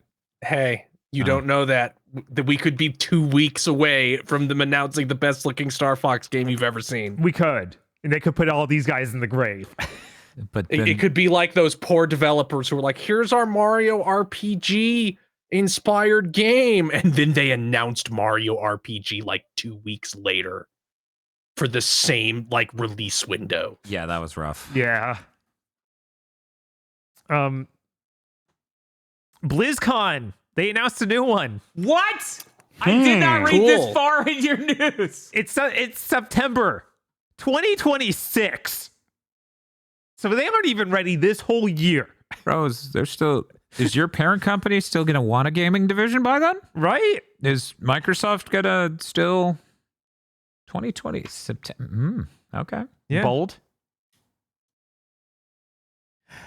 Time Gal HD and Ninja Hayate HD are both coming to Steam April 10th and will be in English. Yes! That's what I want to hear. For people who don't know, those are iconic early video games. They were Laserdisc arcade games / Sega CD games.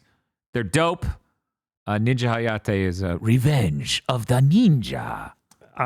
Don't like these are called remastered HD versions. Don't expect like really good quality though. It does not look great. Really? Yeah, no. I mean, my bar is the Sega CD. So Yeah, it's better than gotta that, look better but than that. it's not like an actual. They didn't find the cells or anything. This is not some incredible looking remaster. This is like, yeah, this is the best quality video we can get from the Laserdisc sort of video.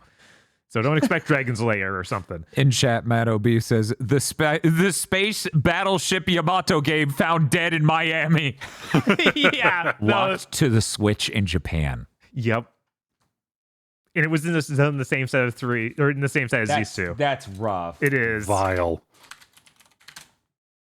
Ugh. Star Blazers fans continually in shambles. I need to show people how Ninja Hayate looks. Because he's just a little guy? He's Lupin. He is just Lupin. He's just Lupin. This is what we're talking about here, guys. Look at this dude. That dude's just Lupin. Yeah, you can't fool me. You can't trick me. I'm onto you. I think it even was animated by TMS. Oh yeah. Mm-hmm. I would hope It was. so. It was. He has really good death reactions. Yes, he does. He makes some great noises to go along with those. I gotta be honest. This is supposed to be an HD remaster. You didn't even white balance it, bro. I know, right? Bro, please do not make me go into your game and fix the color correction. Mm-hmm. Come on now. Someone out there's like, no, anime looked like that then. Sailor Moon told me. No! It's pink.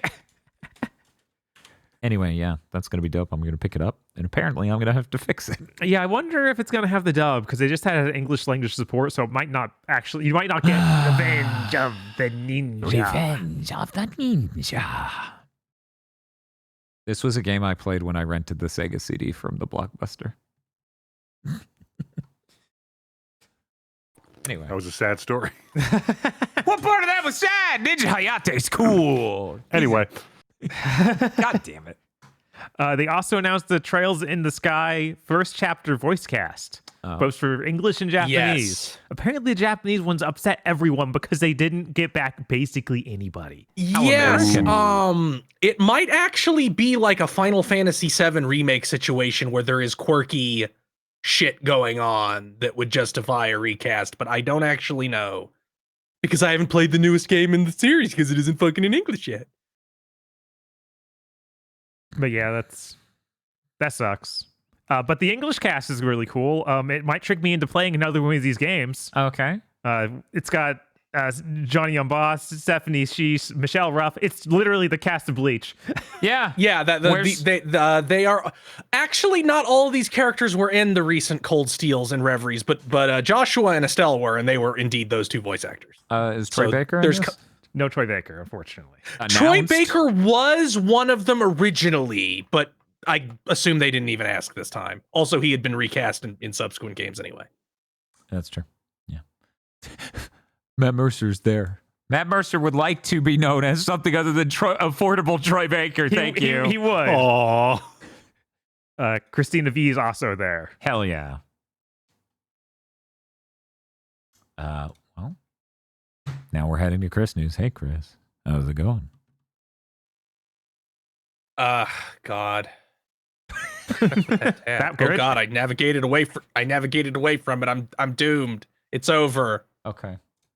Well, Okay, I got it. Ah. So Chrono Trigger celebrates its 30th anniversary this year, and various projects beyond the game world are planned. Okay, so they're gonna sell you merchandise. Mm-hmm. Uh-huh. They're I'll buy it, probably okay. gonna do a concert. Maybe a cafe I think thing. they already announced the concert thing, yeah. Maybe a bad anime, like Legend of Mana got in Final Fantasy IX is supposed to be getting at some point. I assume that we're not that long away from them announcing a Chrono Trigger HD 2D remake. They almost have to, right? Doing Yeah, Live a it's Live surprising seems that they like wouldn't. the obvious first step, because those games are kind of like, you can see the obvious connection between them anyway. Like, you got the prehistoric, you got the future, you got the I mean, yeah, all I that I jazz. could see the obvious connection. One of these is one of the best RPGs ever made, and the other is also a Super Nintendo RPG, and I will not clarify. Let's move on. Toby Fox likes both. Okay. I'm trying to upset someone. Who knows who? We don't know. Completely insane. Total anime victory in the culture war. Like, you get the civilization culture victory achieved. Kin Kaneki, the protagonist of fucking Tokyo Ghoul, is being added as a killer to Dead by Daylight. All right. What is happening? I knew we were on the worst timeline. Why are we also on the fucking weirdest? Besides this and the fact that Netflix is now calling shows entirely developed in Texas anime, because that has now become code for good show. I think we're looking at a total anime victory on this front. Katamari Damacy Rolling Live announced for Apple Arcade. It comes out April 3rd. It might to other things eventually, but some of these things never do. Man, I don't even know why Apple bothers. Yeah, I'm like, this in a story last week of like, I thought you Japanese companies learned your lesson about these mobile game crossovers with franchises people love. No one cares. This should better work on a normal Sega- controller, because I'm going to have a Mac that could play it very well, actually. So please, for the love of God. Sega keeps doing this too. Like, they have that version of Super Monkey Ball that was Apple Arcade exclusive, and I don't think it ever came to normal things. Yeah, they do My that. They got that Sonic game that's only on there. Yeah, Dream Team, right? Yeah, Didn't that get moved to PC? Didn't that end up on PC also? I don't think so. Did that end up on anything else, chat? Yeah, no, they need to. No, not They need to yet. stop that. Yeah, no, it sucks. Yeah. Yeah, it's so weird. It's just a terrible decision. I don't know how much Apple is giving them, but it must be a lot, or they're very stupid. So yeah, if it works with a controller, that is a top priority for us to stream, because no one's ever going to fucking see it elsewise. Yeah. When's it? April 3rd? April 3rd. April yeah, that's 3rd. close, yeah. The day after the Switch 2 The way of the announcement. Switch 2 announced. Oh boy. Postal 2 VR announced for PSVR 2, Steam VR, and Quest 2 and 3. It's Postal 2 in VR. Whoa. Hey guys, I think I just had a stroke. You want to repeat that? Which part? It's Postal 2 in VR. Jesus Christ. Yeah, I don't they let them do this. Believe me, I'm just as confused. Next up, Serious Sam. Yeah, I don't know, man. Like this Postal is what is Flat pretty- to VR is doing now. This was the last thing in that VR showcase that happened this week. Uh-huh. They promised they spent a lot of time making the weapons feel good in VR. Fuck, I'll play Postal 2 in VR. Oh yeah, shit, yeah, man. We'll do the Especially if it has the- spoiler. Especially if it has God, what's it called? Paradise Lost, the DLC for Postal 2 they did 14 years after that game came out. Oh my god. Maybe it was even longer than that. Yes, that's Hey, right. it's better than Fallout 4. That's right. You can now piss up into your own face in VR. Yeah, Yes. yeah. You can now get real close to Gary Coleman before you blow his brains out. My god, I forgot that was the one with Gary Coleman. Jesus. It's just like speaking of cultural victory, go back to 2003. We're like, will they ever just leave us alone about video games? Like, yes, in the future you can play Postal 2. You can play Postal 2 in VR. Except not on Xbox, because Xbox doesn't want anything to do with them inexplicably. They won't even let Postal 4 come onto Xbox. Oh, I thought Running you with meant, Scissors. I thought you meant VR when you said them. Reminder that Running with Scissors is like, yeah, we tried to talk to Xbox about what we could change, like we could even make changes for the Xbox version. They're like, no. They didn't even talk to us. That's insane. No, they did talk to them and said your game doesn't match Xbox bullshit image PR nonsense. Uh-huh. Which is like, that's ludicrous. Also want to throw it out again. Remember that time that for a while there, Xbox was pretending they had a VR thing going? And Yeah. that the Xbox One was going to have VR? Uh-huh. God. This company's been doing the same non-zero thing chance every... aggro's they're doing fake leaks to convince you something is real Uh-huh. is true. Mm-hmm. They've done more evil things. Like showing the Phantom Dust trailer after that game had been canceled internally at Yup. E3. Man, they really did a lot of these things during the Xbox One gen. It's almost like the 360 They was never more got better. medicated because it was run by different people at the beginning. Yeah. And then these people took over by the end, sans one person who got swapped out for Phil Spencer. Yeah, no, wow. Finally, I can shut up about it. Pipistrello and the Cursed Yo-Yo launches May 28th for PS5, Xbox, PS4, Xbox One, Switch, and PC. So everything. Great. That game This was a lot of game- fun. Was a lot of fun. It had a great demo. It's a very strong contender for a really strong indie title this year. I have to keep gassing it up so people know it exists because it feels like the exact kind of things like, yeah, this is a 10 out of 10, but somehow nobody knows it exists. Mm-hmm.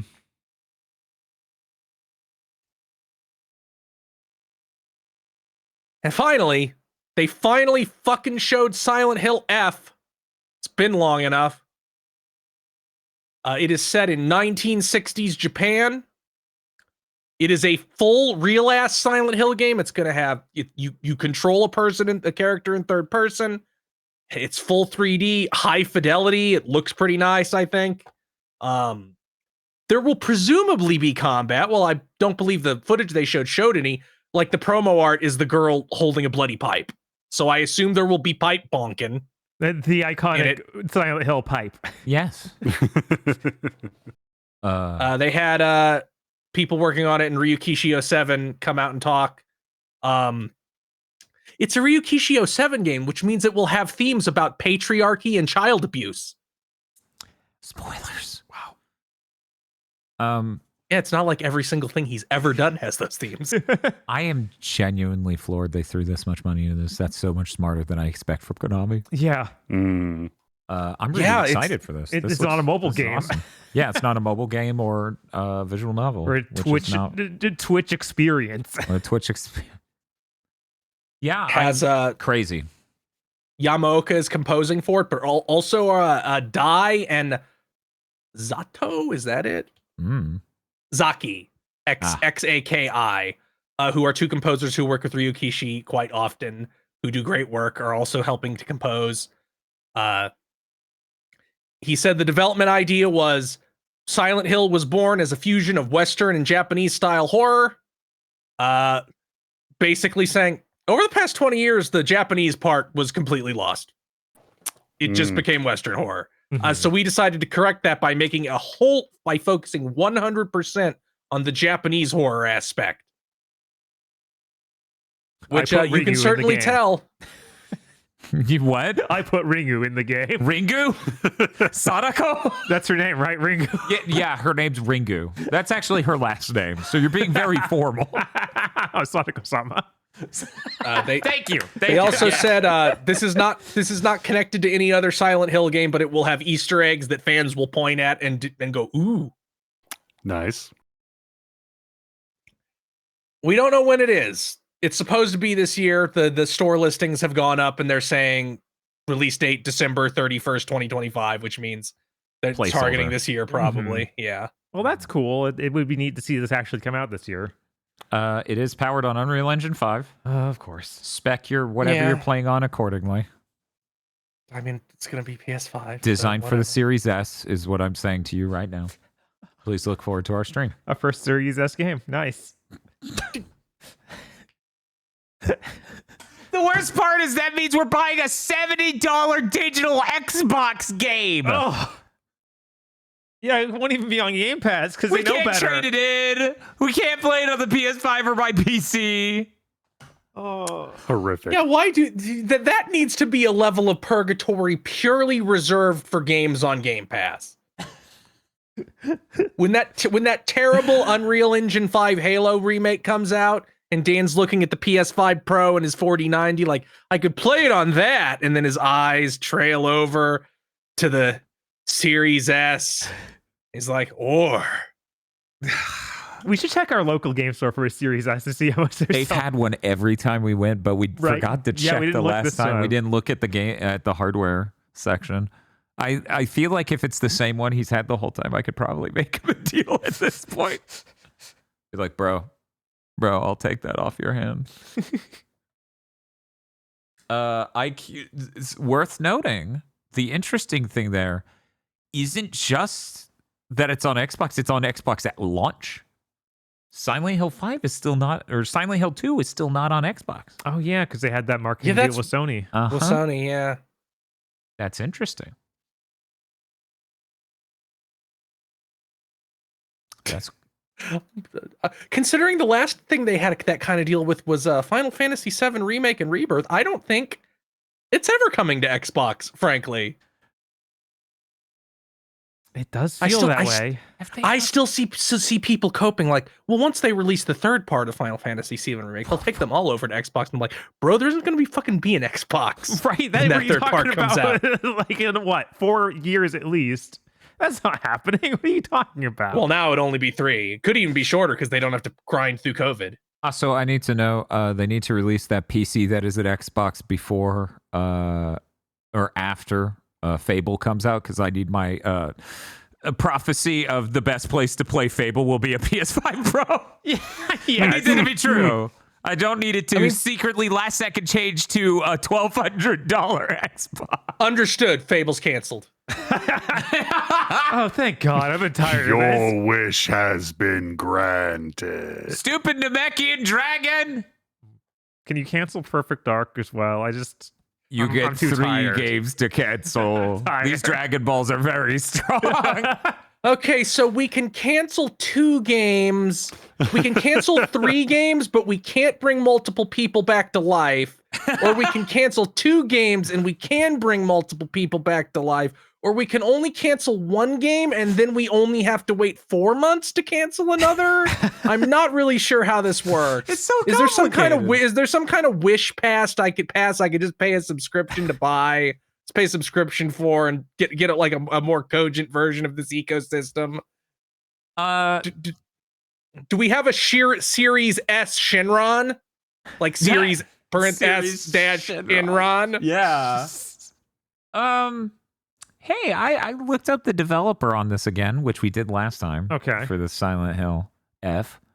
It is the people who remade Dead Rising and Dead Rising Deluxe Remaster. Weird. They worked on the Mega Man Battle Network Legacy Collection Volume 1 and 2. they've done so much shit. They're like a heavy lifting studio that just Moby does contract Games work. lists 10 games. And most of them are ports or collections. They worked on Resident Evil Reverse on Windows specifically? Weird. These guys do sound like a Shadow Dev. They worked on Marvel Avengers. Yeah, I bet they're a Shadow Dev. Yeah. And they worked on Resident Evil 3 on everything and the Devil May Cry HD collection.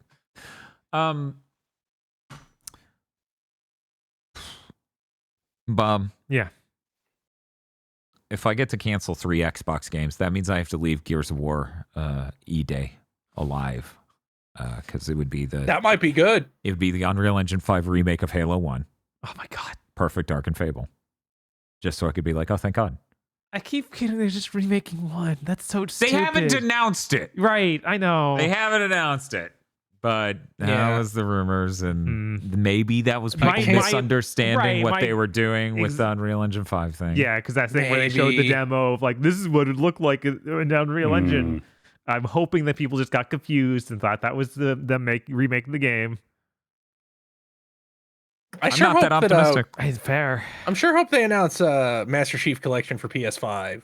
I sure hope it has multiplayer. Yeah, better have multiplayer given that the Gears We've thing heard doesn't. that Gears multiplayer is not as important or big as Halo's.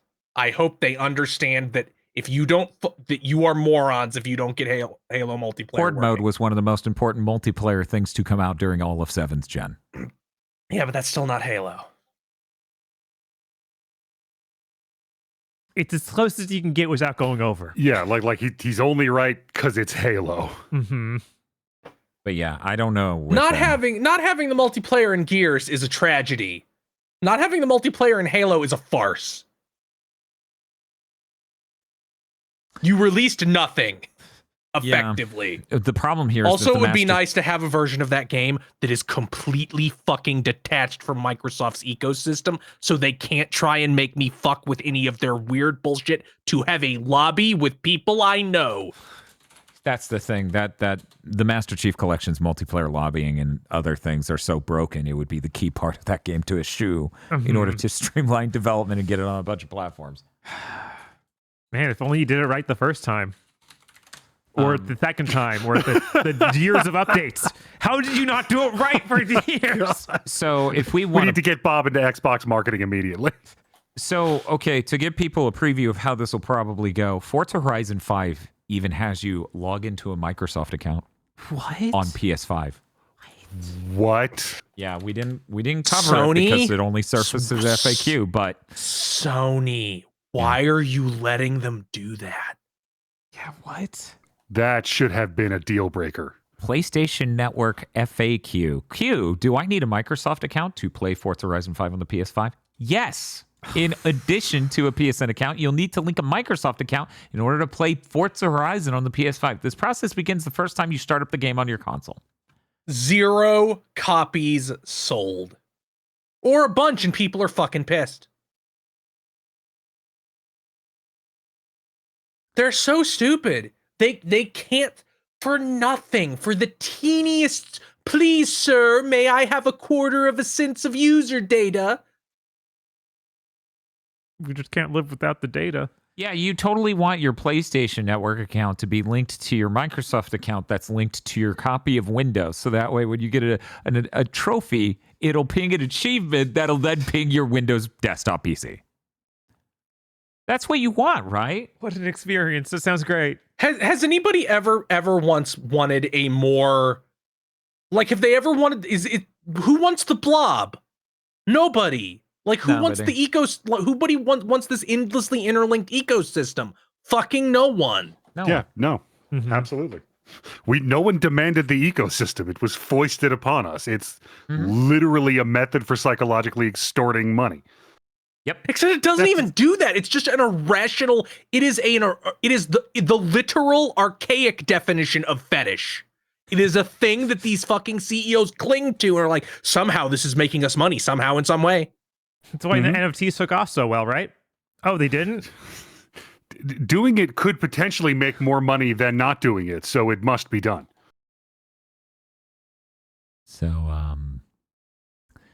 Yeah, that sucks. I don't know how that's going to play out. I'm very interested. Because, yeah, it's not like they're going to even credit you for the fucking DLC. No, of course not. Yeah, they're not going to do anything like that. Oh, wait. I mean, one moment. realistically, people will just be like, wait, it came out, and then nobody buys it. Oh, my God. It is a Microsoft One product. second. This is crazy.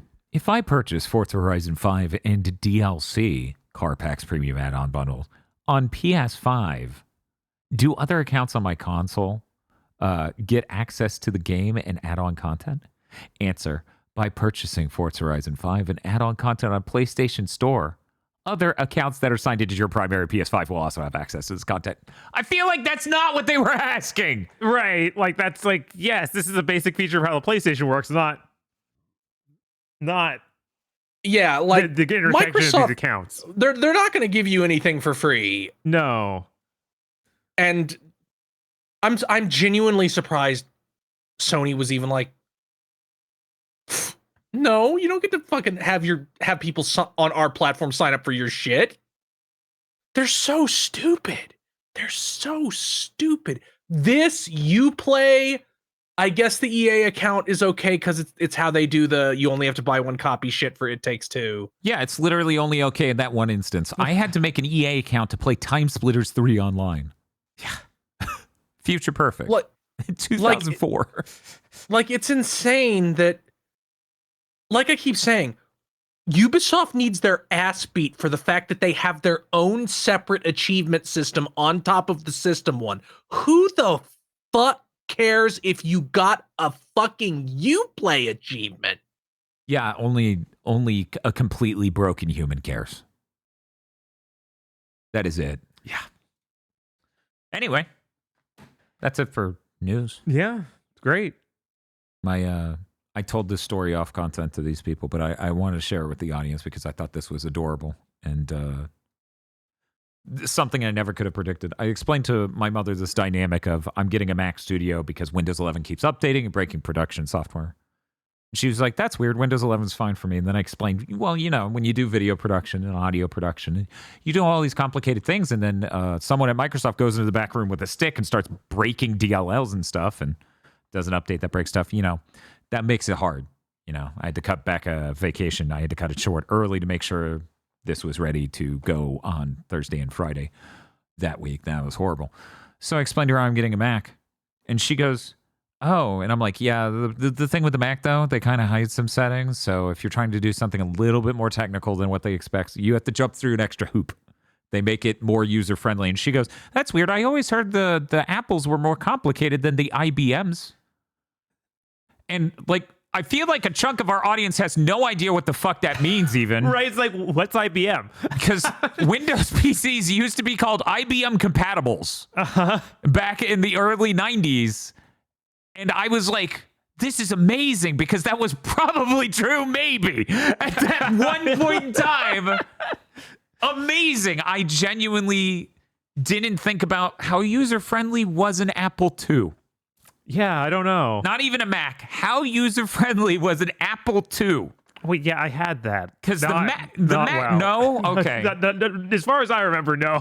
Yeah, I had a Tandy growing up, and I used an Apple II at the very earliest stage of education because the Apple made deals with schools and stuff to sell them the PCs for cheaper, the computers for cheaper. So that's why a lot of you may hear stories of back then a lot of schools had Apple computers. That's why they made the deal.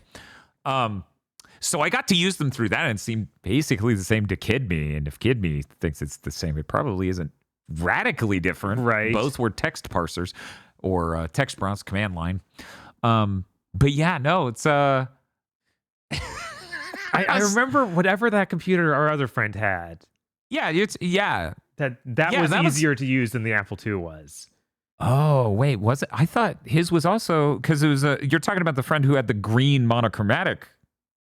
I thought that was an Apple II. No, not that Oh, one. The different other friend. Yeah. I'm gonna mute the mic.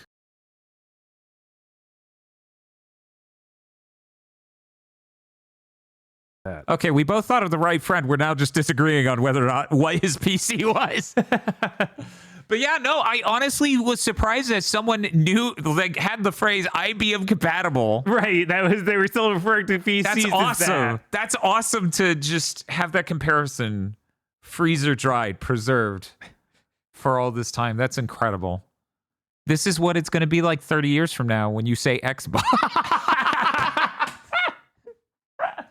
The fuck is he talking about? Xbox? What the? Well, you just log into your Microsoft account and enter the serial number of whatever device you're talking about, and the system will tell you whether or not this is an Xbox. Oh, I can't like take a picture with my phone? Oh, that's so unfortunate. I don't type anymore. I forgot how to type years ago. This is the year 2060. I mostly just hit the Apple Intelligence button and yell at it to do things for me. It doesn't work at all. Yes, an Xbox compatible. I always heard the PlayStations were harder to use than the Xbox compatibles. Man, they really are playing with fire with the portable if that's their plan. I was thinking how I have actually legitimately heard that comment. You really have? Yeah. About PlayStations being more complicated than Xboxes? Yes. It's like, oh man, I just can't get used to the menus on PlayStation. It just doesn't make any sense to They're me. like It's almost identical what are now. you talking about, man? Was this during the PS3? Maybe they were. Oh, then This was during the PS4. It's like everything's kind of homogenized. And if anything, the Xbox has a bunch like of a ads to navigate around. There's like faint sparkles in the background, and any visual stimuli at all upsets my brain. I need completely like featureless squares. That's so crazy. That's so crazy. Anyway, I think that's going to do it for Big Think this week. A reminder, Chris, you are playing Mega Man Legends 2. It's a dope video game, especially when you patch it so the underwater doesn't run at a third speed. Man, I don't know how I'm going to deal with watching you upgrade sub-weapons. I'm going to be the crying Wojak. Fucking sweating, eyes bloodshot, pissed as hell as I get to watch you make a weapon better in your playthrough. And Bob and I, well, we're going to be playing Dust and Elysian Tale. I'm fucking thrilled. It's got furries. You guys that gets you in the seats. Yeah, in case you didn't know, it's a furry, and they got a cool sword. And there's a bunch of other furries. I think, probably, definitely. Pretty sure, yeah. I didn't play it. Dust and Elysian Tale. That's our Friday stream. I'm very excited. I'm going to get cultured. I'm going to get educated on what was a huge downloadable game, a big, important downloadable game. That's right. It's Tale time. Dr. Agra, what are you doing? There's this cat in my neighborhood who's got like big, long tufts of fur on his ears. And I'm starting to worry that he's using them to pick up the radio signals that are coming from the moon. And that is a serious breach of lunar security. So I have purchased a burlap sack and several pots of hobby paint, and I'm going to attempt to construct a sort of mobile camouflage base from which to track his movements, construct a dossier of his habits, and ultimately contain and control the threat before I begin my cat interrogation process. So, Bob, if this was an episode of X-Files, the Moonanites would come down and start being like, fuck you, Dr. Aggro, we're going to shoot you. Scully's there the whole time, and then she immediately goes, Mulder, I don't think they're real. I was going to say, I want to watch this X-Files episode. This sounds like a good one. They're cooking. Bob, let me tell you, every episode of X-Files is basically a joy to watch and probably bad. So it's really similar to Aqua Teen is what you're saying? Yeah.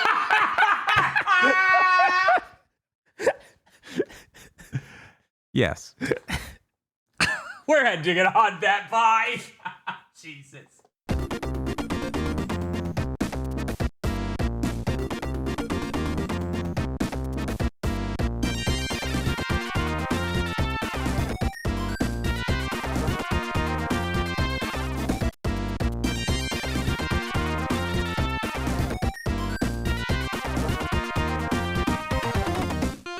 Thank you very much for listening to this episode of Big Think Dimension. Big Think Dimension is only possible because of you and your support over at patreon.com/gbpodcast, where you can get access to the exclusive film Isolation 119, which is true Kino indie filmmaking. It is the purest sense of art. and many other things, such as early access to Chuggy Bleach, the show where we don't know what's coming and when, and many, many other things. That's patreon.com/GBpodcast.